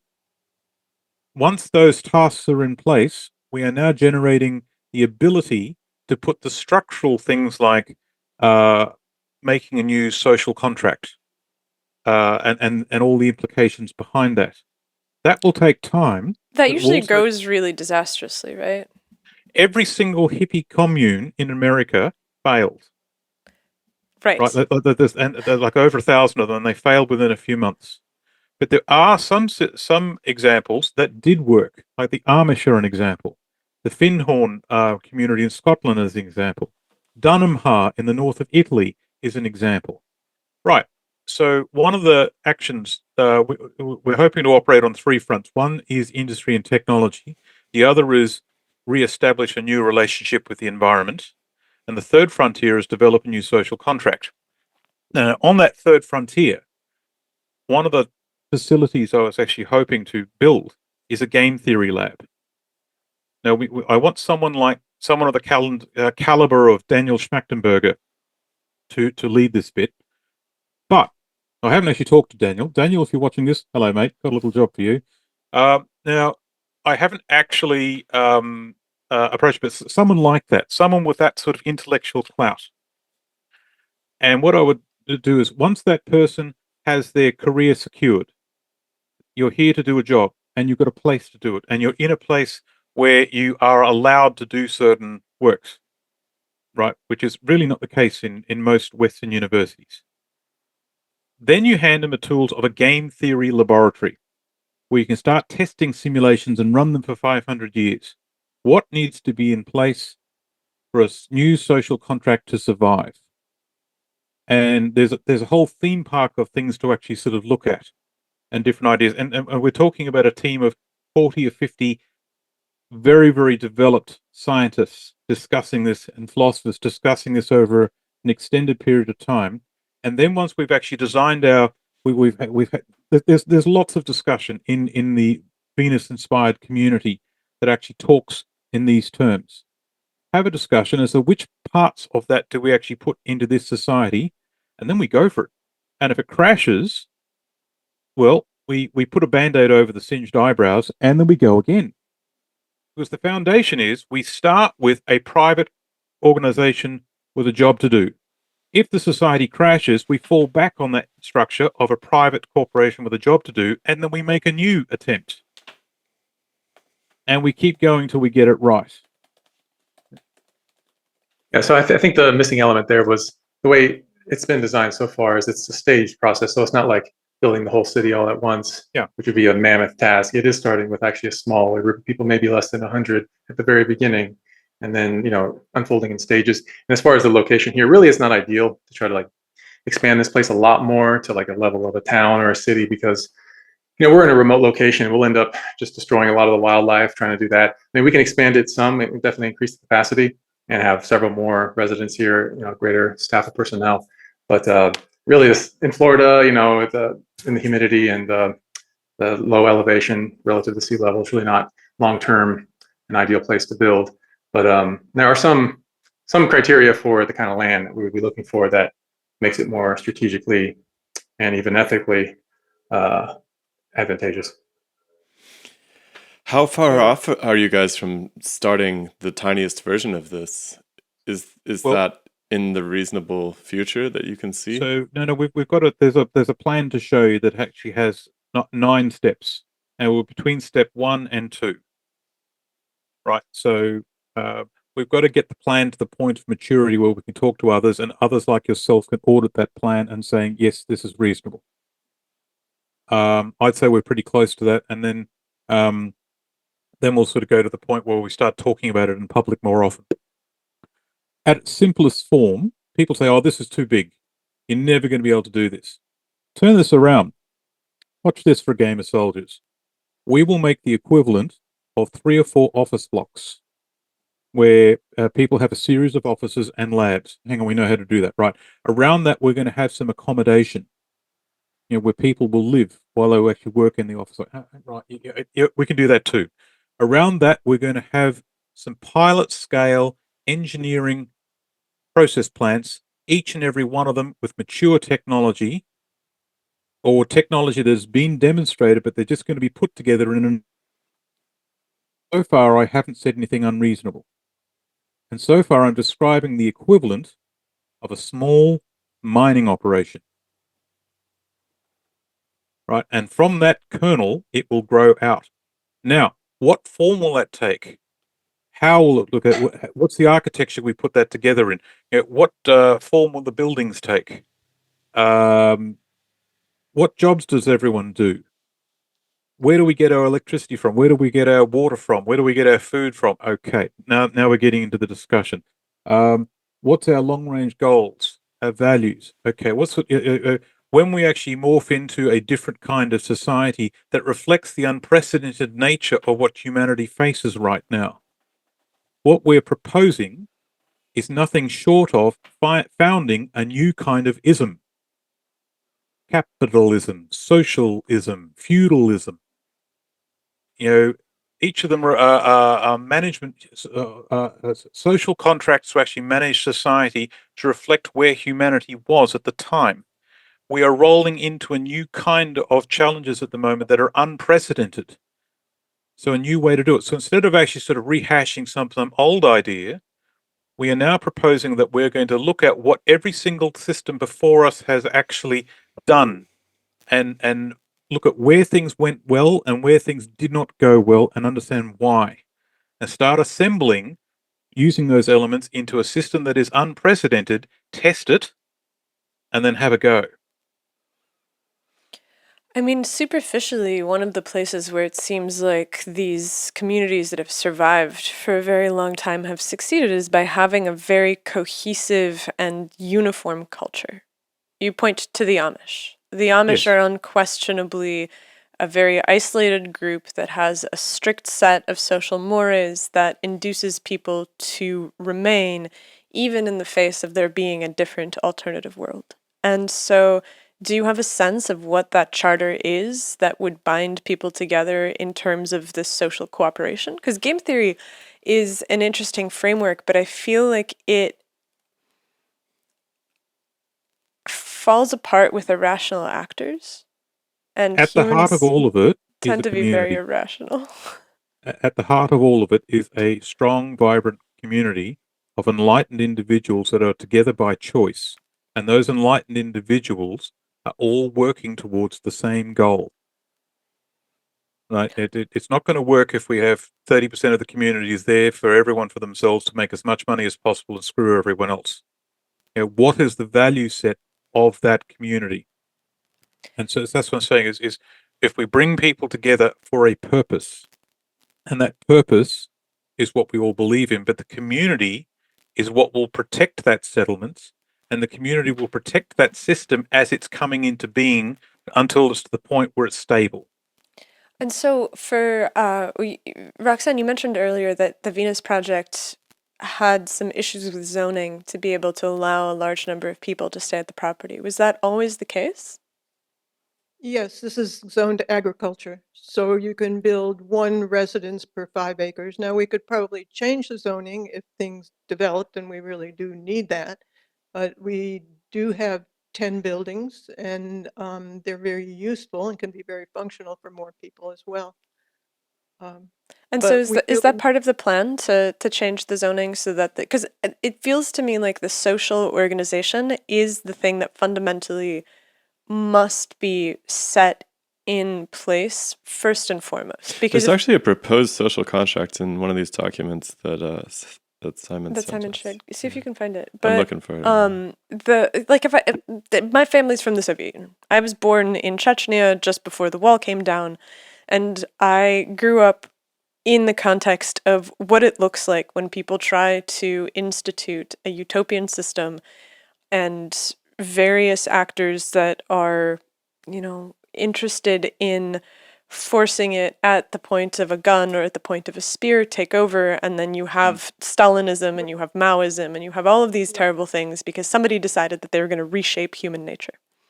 And well, this is so, not, oh, go ahead. this is nothing to do with utopian. This is more of an ongoing system with those who want to tackle the problems that we have today, and more of an experimental hub in different ways of living that did not work out today. And you know, a lot of the industrials are building underground bunkers because they see what's happening. And if we stick our head in the sand and we don't do anything, there's a possibility that we may be in a lot of trouble. So we want to prepare for that as well. It's not like everybody is going to go there and we'll sit around and be happy and we've made it. There's nothing that we've made. There's no such thing as utopia. That literally means nowhere. So we don't even use those terms. These are really a group of people who will have to have enough of an understanding of what's happening in the culture and really are going to stick their necks out and try something. Whether Everyone's dedicated to be there. Yeah. Yeah. So, have you guys looked at the Biosphere 2 project much? Yeah. So, yeah, go ahead. No, go ahead. You were going to say. No, I was just saying, a documentary came out not too long ago on that. That was very insightful. Haven't been there personally, but yeah, we're aware of it and what happened there.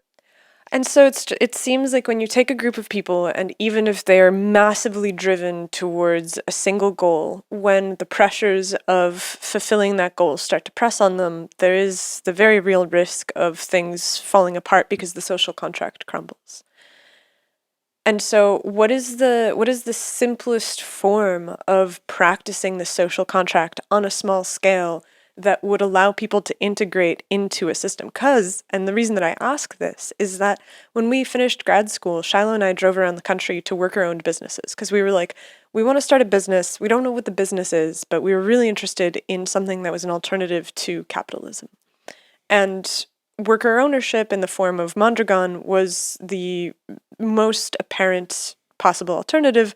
There's thousands of worker cooperatives in the United States, and so we put together a list all around the country. We drove around, we talked to them, saw how they were running their organizations, saw what the problems were, and uniformly, everybody was bought into the social contract.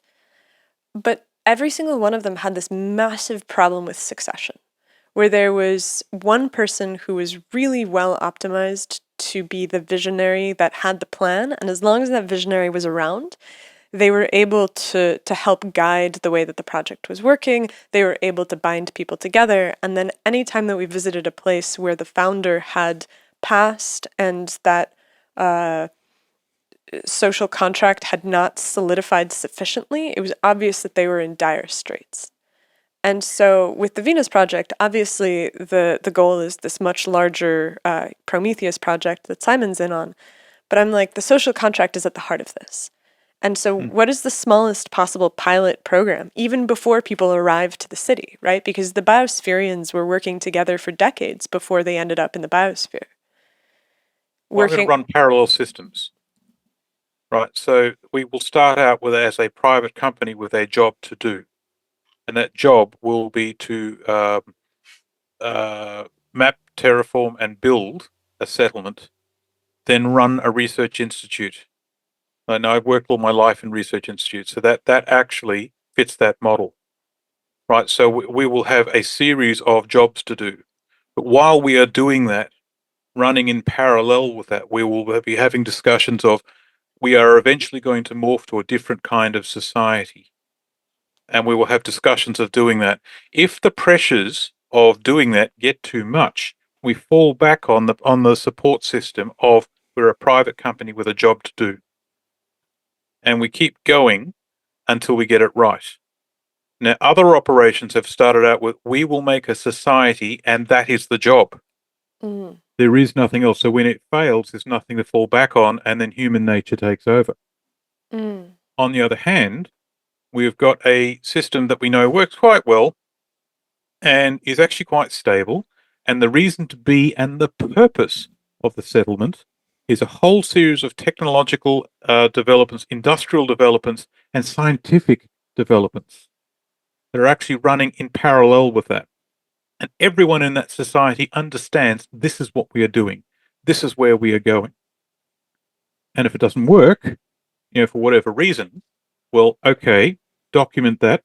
But before we actually get to the point where we start, tearing into each other and at each other's throats and going all Lord of the Flies and all that, we get to the point. All right, didn't work. All right, fail. Everyone, back to your corners. And then we can sort of discuss what's sort of happening here.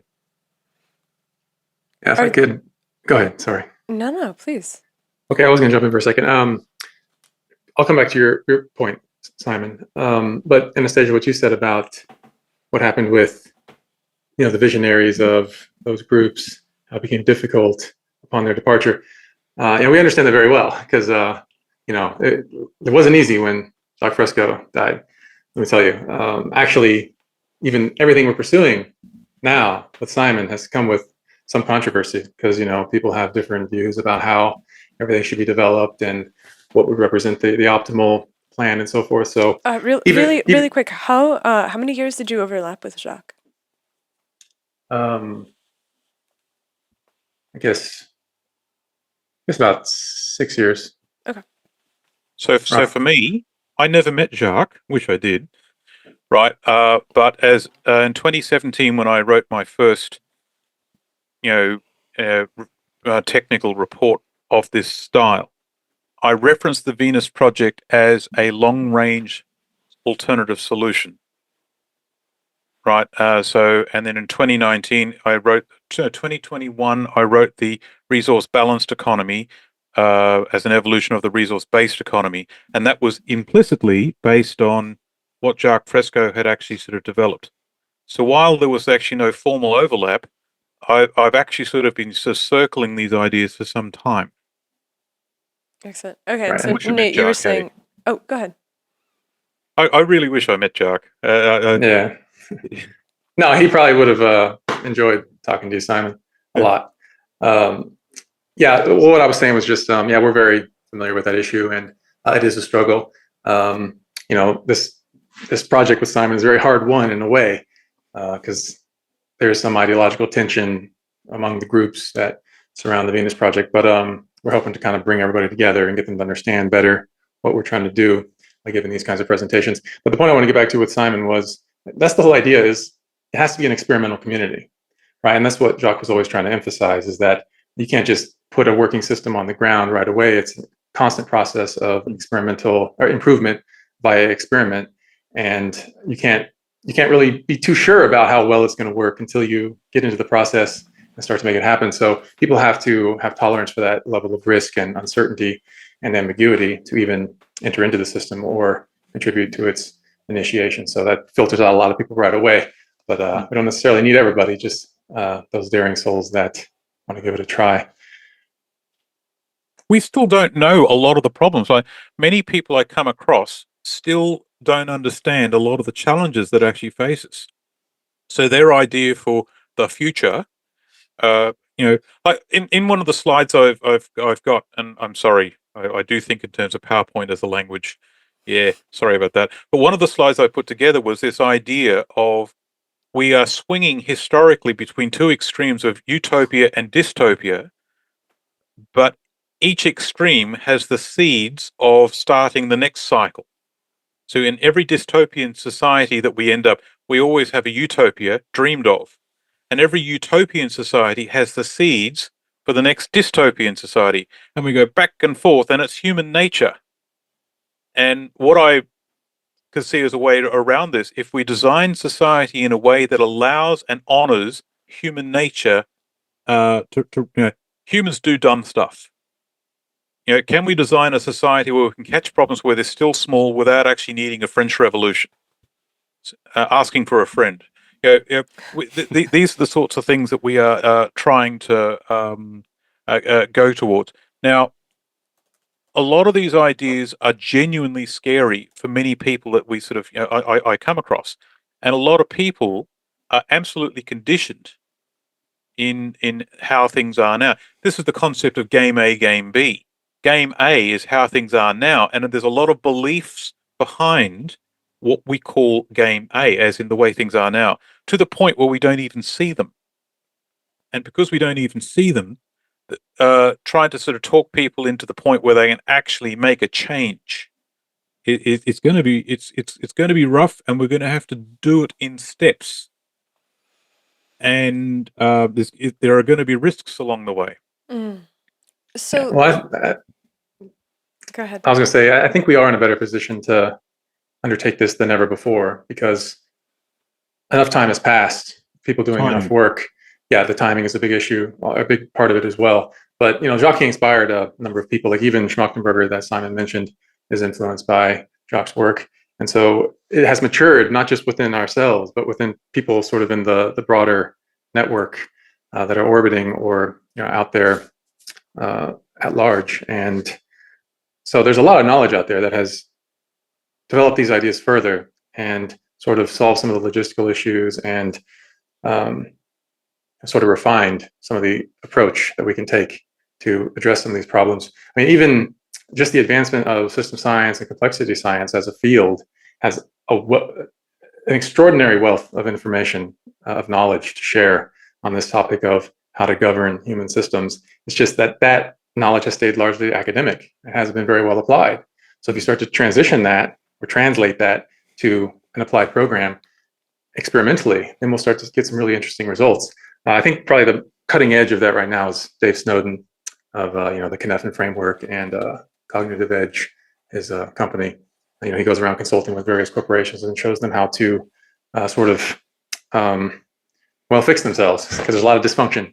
I mean, like Simon said, that's pretty much one of the stablest structures we have as a corporation. But of course, they have their limitations as well, and their Yes, they do. their deficits. So yeah, so Snowden goes in and he tries to create sort of more of a laminar flow for the company and for the people, and he derives his methods from anthropology and ethnology and so forth. So he's probably the most innovative in that field so far at applying that science. And so there's people like him that we would try to employ or bring into the project to work on this aspect. So it's not a matter of like having all the answers right now. It's more of just mobilizing people and motivating and inspiring people to see the reason to undertake a project like this, and hopefully find those that are daring enough to take the dive. Have you looked much into the Mondragon Corporation? Just superficially. I mean, it seems from a superficial perspective that it's very similar to the plan for the Prometheus project, right? Because they start as a small group of dedicated students that have this principle of worker ownership as the foundation of the enterprise that they're going to begin. And I think that they begin as like a small manufacturing cadre. They're basically making like small steelworks. And over time, it grows into this, I think it's the third largest corporation in Spain, multi-billion-dollar industry, 80,000 people. They have schools, they have businesses, they have healthcare, they have banks. Everybody lives in this town in the Basque country. And they've, as far as I can tell, they might be one of the most successful instances of this kind of alternative social contract. Yeah, I study them. Yeah, that's definitely on the research agenda. I'm a little bit familiar with them. Like when I was a teenager, I was kind of like into anarcho-syndicalism and such things, and they were often referenced. There's also a location down in South America. I think it's maybe Bolivia or Colombia or maybe Brazil. I forget its name, but that's another perfect example of a small-scale operation that really scaled into something fairly powerful, and it's pretty much collectively owned and so forth. So there are examples out there that can be studied. There's also the kibbutz in Israel and so forth that historically had some success. So there are some small scale experiments out there. Now, the issue that the Gain B folks talk about is scaling coordination, right? Beyond a certain number, it becomes much more difficult. And so some might criticize, why do we choose a 10,000 person community? Some would say, why don't you stop at the Dunbar number and so forth? But what you find at larger populations is you get certain emergent properties as a consequence of complexity, and you get more capacity and capability on that basis that you cannot achieve with a small population. So if we want to advance to a like an industrially sophisticated and sort of ever progressing technological society, you have to have that greater complexity for those. Well, not just a technologically progressive society, but also culturally progressive. Yeah, right? Course, like we live in a town of 25,000 people, and it's off the beaten path 100%, and there's just not much going on. There's not a lot of music, there's not a lot of culture, there's not a lot of things to do, there's not a lot of restaurants, and we go into the cities, we go into San Francisco, we go into Portland, and all of a sudden it becomes obvious why people live in cities. So I've always lived on the outskirts of cities. I've always lived in the burbs. Anytime that I've lived in New York, I lived in Queens. In San Francisco, I lived in Daly City. In San Diego, I lived like way out. In Portland, we basically lived at city limits. And when you live at city limits, it's really this kind of discordant, unreasonable place to exist. Everything is far away, you are dependent upon cars, and there's nothing happening. And then last weekend we went to Portland and we stayed downtown. I could walk to we were in the middle of working and I was sick of staring at the computer and I was like, I'm going to go get some eggs. And I walked 2 blocks to the grocery store and I got eggs and I was like, what a magnificent and miraculous way to live. I very much envy that and understand, because we live about as far away from any major city as possible. And that's I think a huge challenge too, is to attract people to a permanent life in this sort of utopian project. Life is more than simply the time you spend at work, because when we come home, that's all that we do. And it's very productive. We have no distractions. We have very cheap standard of living. And yet there is this thing that builds inside of me after 6 months of not seeing anybody where I'm like, we gotta go. Yeah. So there is a lot of discussion of, we're going to build a community and that community will have a cultural edge to it. And in fact, my wife, Tanya, is very interested in taking part in this project, and that developing that, cultural edge in some form is what she's interested in. Where did the number 10,000 come from? Well, this is a gateway city. This is not the final plan. We are building the tools which could later be used for the full vision. I like the idea of treating the city as a gateway drug. Yeah. Oh, nice. see, my gateway drug's coffee. All sorts of things happen when I drink coffee. Now, so at the heart of the city, there's a research institute. And that research institute is 2,000 scientists, engineers, and technicians and support staff. Based on, I used to work for the University of Queensland, and they had a research division called the JKMRC, the Julius Kruchnet Mineral Research Center. That's where I did my PhD. It numbered, I think it was 120 people, and it was a magnificent place to work. But based on what I saw and understood there, I've now actually gone and worked for many research centers all over the world. And it turns out that JK Center was the best. I didn't understand it at the time, but that's anyway. So how that fit together, the number of officers, the number of staff, the caliber of the staff, how many senior people, how many medium people, what sort of IT support do they need? Then go down to, well, you have a laboratory, where stuff happens. How big does that laboratory have to be? How big does sample storage have to be? What sort of facilities do you need to support actual scientific endeavor to happen? Right. So based on that basic formula, I said, okay. So now we've got the idea of well, you've got research groups of a different size. Some research groups are 100 people. Some are only 50 people. Some are only 10 people. Like in research divisions around the world, like say a university, you might have a professor with say 4 or 5 staff around him or her. Right. So, and each group has a job to do. Imagine, if you will, you have one group researching 3D printing, another group researching sourcing of raw material for 3D printing feedstock from the local environment, circular economy, another group of biomimicry to advise everyone around them. And you merge them all together and, well, gosh. Right, so the idea is to have multiple research groups together. And so we have 5 big groups of 100. We might have 20 groups of 50, and so on. And so then you've got to happen to the support staff and maintenance and all. That's 2,000 people. Then you say, right, so we need 2,000 professionals who can populate that cluster. Okay, so let's say a certain percentage are on their single, then a certain percentage are married, and a certain percentage will come with kids, and a certain percentage will come with kids and dependents, like like their parents will come with them and they're elderly and what have you. Right. Some of them will be, both parents will work in the institute, and some will won't. They'll work somewhere else. So you balance all this combination up, and what you end up with around those 2,000 people, you've got another 3,000 people who come with them. 1,500 which will be children. Okay, so that is actually the basic structure of a community based on how we like to do things at the moment. So we need 5,000 people wrapped around this idea of the research institute at the heart of our city. However, the city has two jobs. One is a research institute, the other is a series of industrial sites. Industrial sites will take these ideas and actually sort of turn them into demonstratable ideas. To change the world, we need two things. We need the ideas, but then someone needs to do it.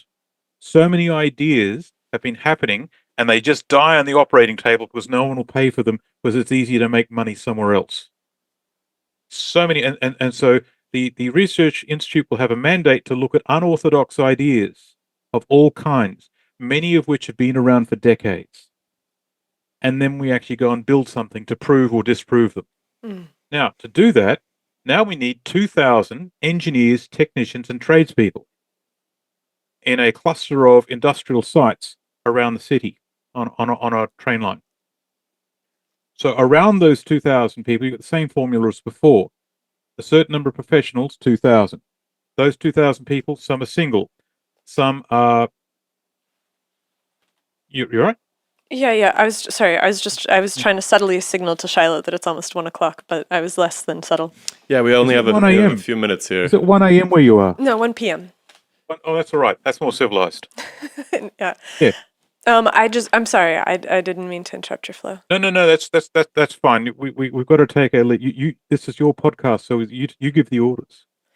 I think we're gonna have to get you back to break down the Prometheus project. I think Yeah, we'll definitely. have to give that its own presentation. Yeah, and so I think that there is clearly a visionary plan for how this can go next. And what I'm most curious about here is the lessons learned from the Venus Project. And I feel like Roxanne, as the person who's been involved with the Venus Project for the longest, do you have a sense of what are the things that you want to see most in the next generation? Like what are the places where you think the greatest amount of force can be applied?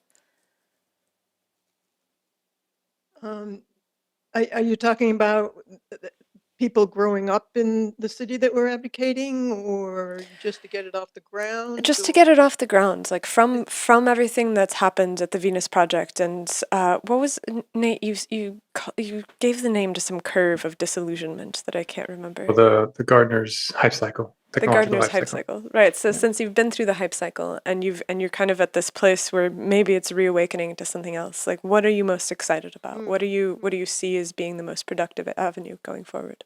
Well, I can just say that in the past, it was based more around movement. I think Nate mentioned something about that, and people were very excited, and it was dividing into many different areas because many people had their own expectations of what they interpret the Venus Project to be. But I think at this point, and we want to get something off the ground, it will take very different kinds of people who are highly skilled in certain areas, and all kinds of areas, from business to be able to acquire funding to different scientific disciplines, because it'll be based on that.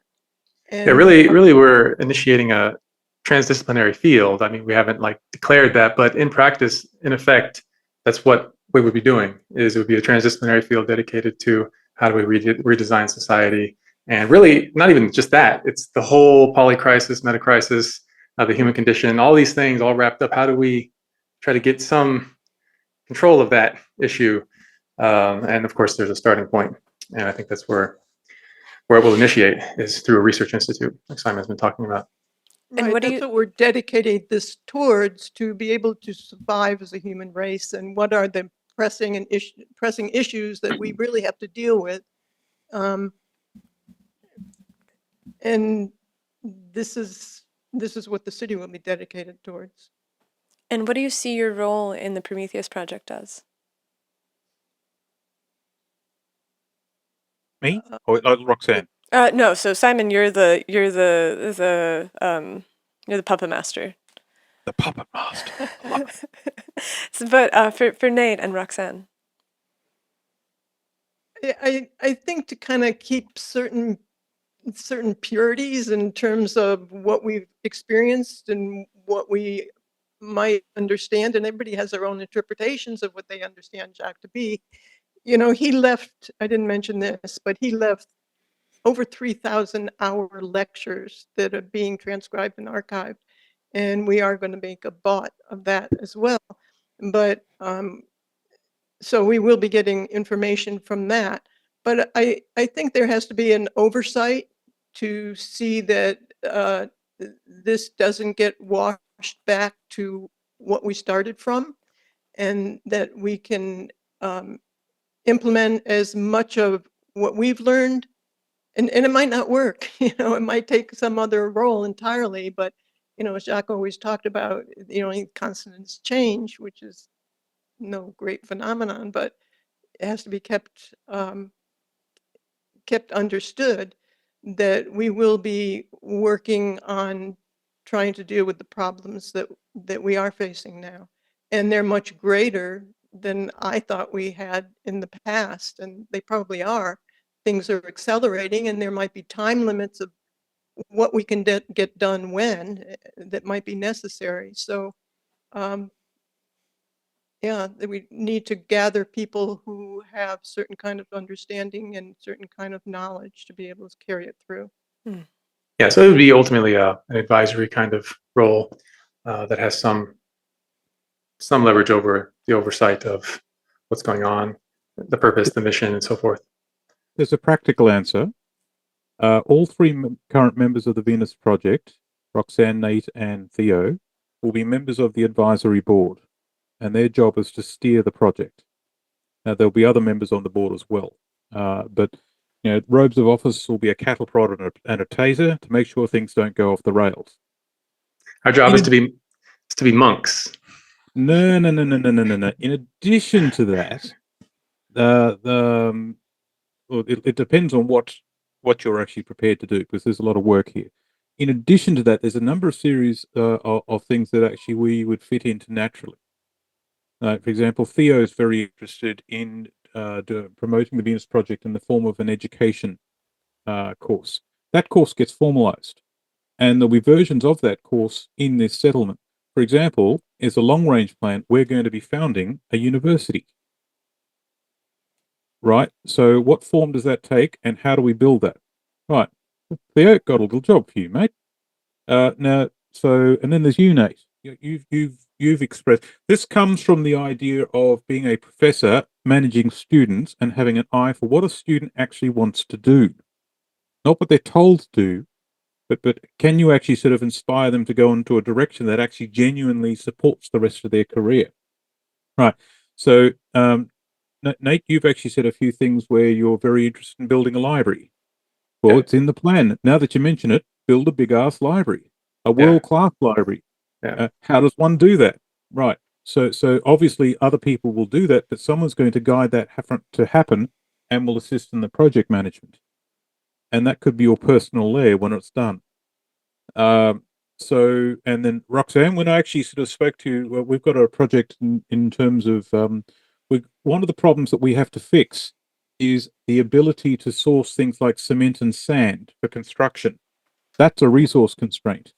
And so the idea was to actually source geopolymers from the surrounding rocks of the surrounding area, combine it with volcanic ash, and make a geopolymer and use those as unorthodox building materials.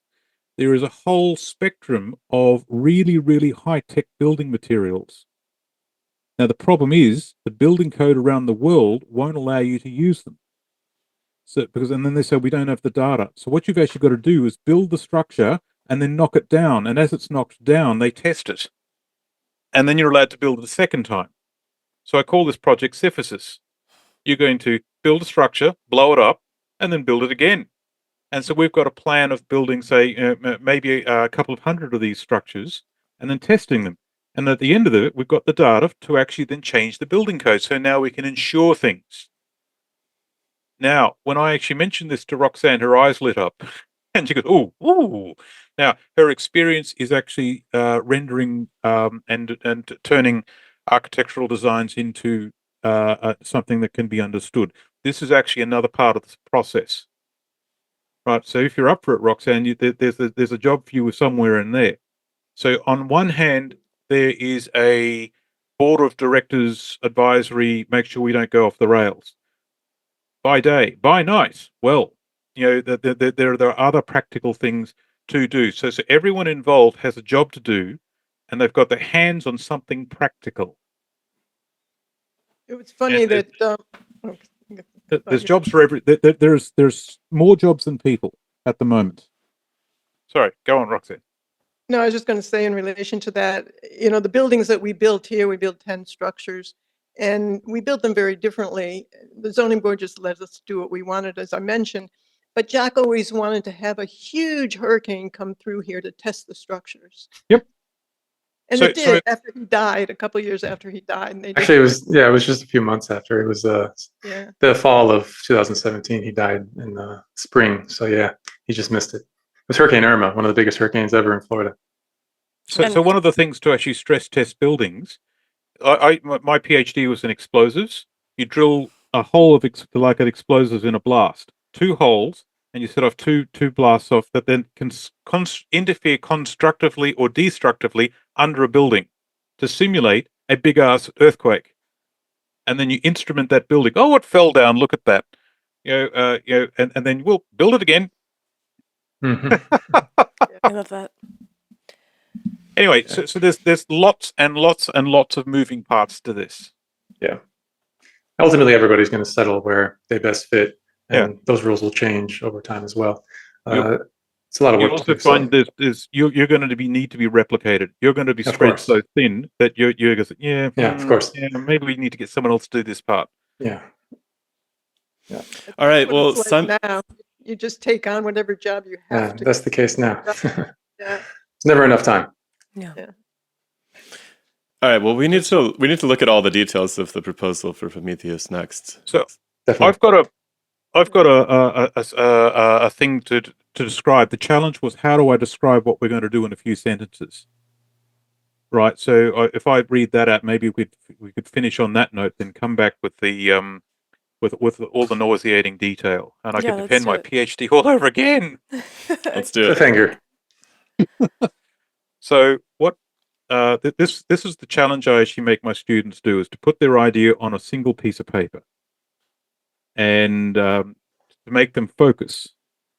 They generally hate me for it too, which is interesting. But so all right. So here goes. So this is an evolution of the Venus project, powered by an unorthodox but mature energy source, operating to a new resources management paradigm.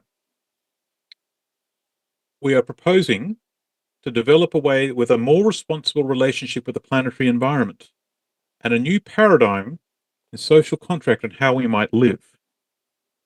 We will construct a technology innovation hub in an unconventional city to the purpose of developing a new energy, a new raw materials, and a new manufacture paradigm operated by a more socially mature kind of society. We will develop agricultural methodology that merges food production with natural biosystems without using petrochemicals. The principles of permaculture and regenerative agriculture will be used to symbiotically merge human systems with natural biosystems. Food production would then work with natural biosystems, not against them. We seek to develop a comprehensive plan for social reclamation in which human beings, technology, and nature will be able to coexist in a long-term, sustainable state of dynamic equilibrium. And that last statement, you'll probably notice, is a direct quote from Jacques. Where do I sign? So yes, and this is the thing. We are burgeoning to go. We are ready to get it, and there are many people who want to sort of want to see something happen. Excellent. And so we'll go through all the details of what that implementation looks like the next time that we see you, Simon. And in the meantime, Nate and Roxanne, I just want to say thank you for taking the time and giving us such good context for what the Venus Project is all about, and Jacques Fresco's life and works and everything else. Thank you for giving us that time.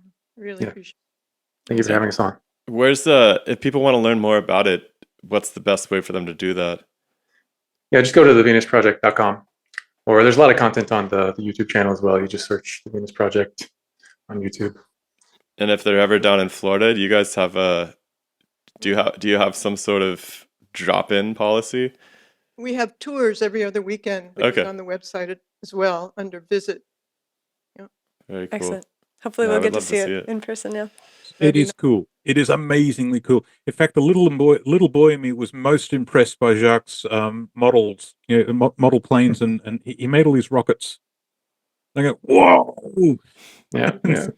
Yeah, I Yeah. built a lot of So- those Revell kits as a kid, so I sympathize. I might be one of the few people in Simon's professional life who's seen him behave like a 12-year-old in the toy store. It was great. I get accused of that a lot, mate. It's grow up, just grow up. Don't want to. No, it was okay. I understand.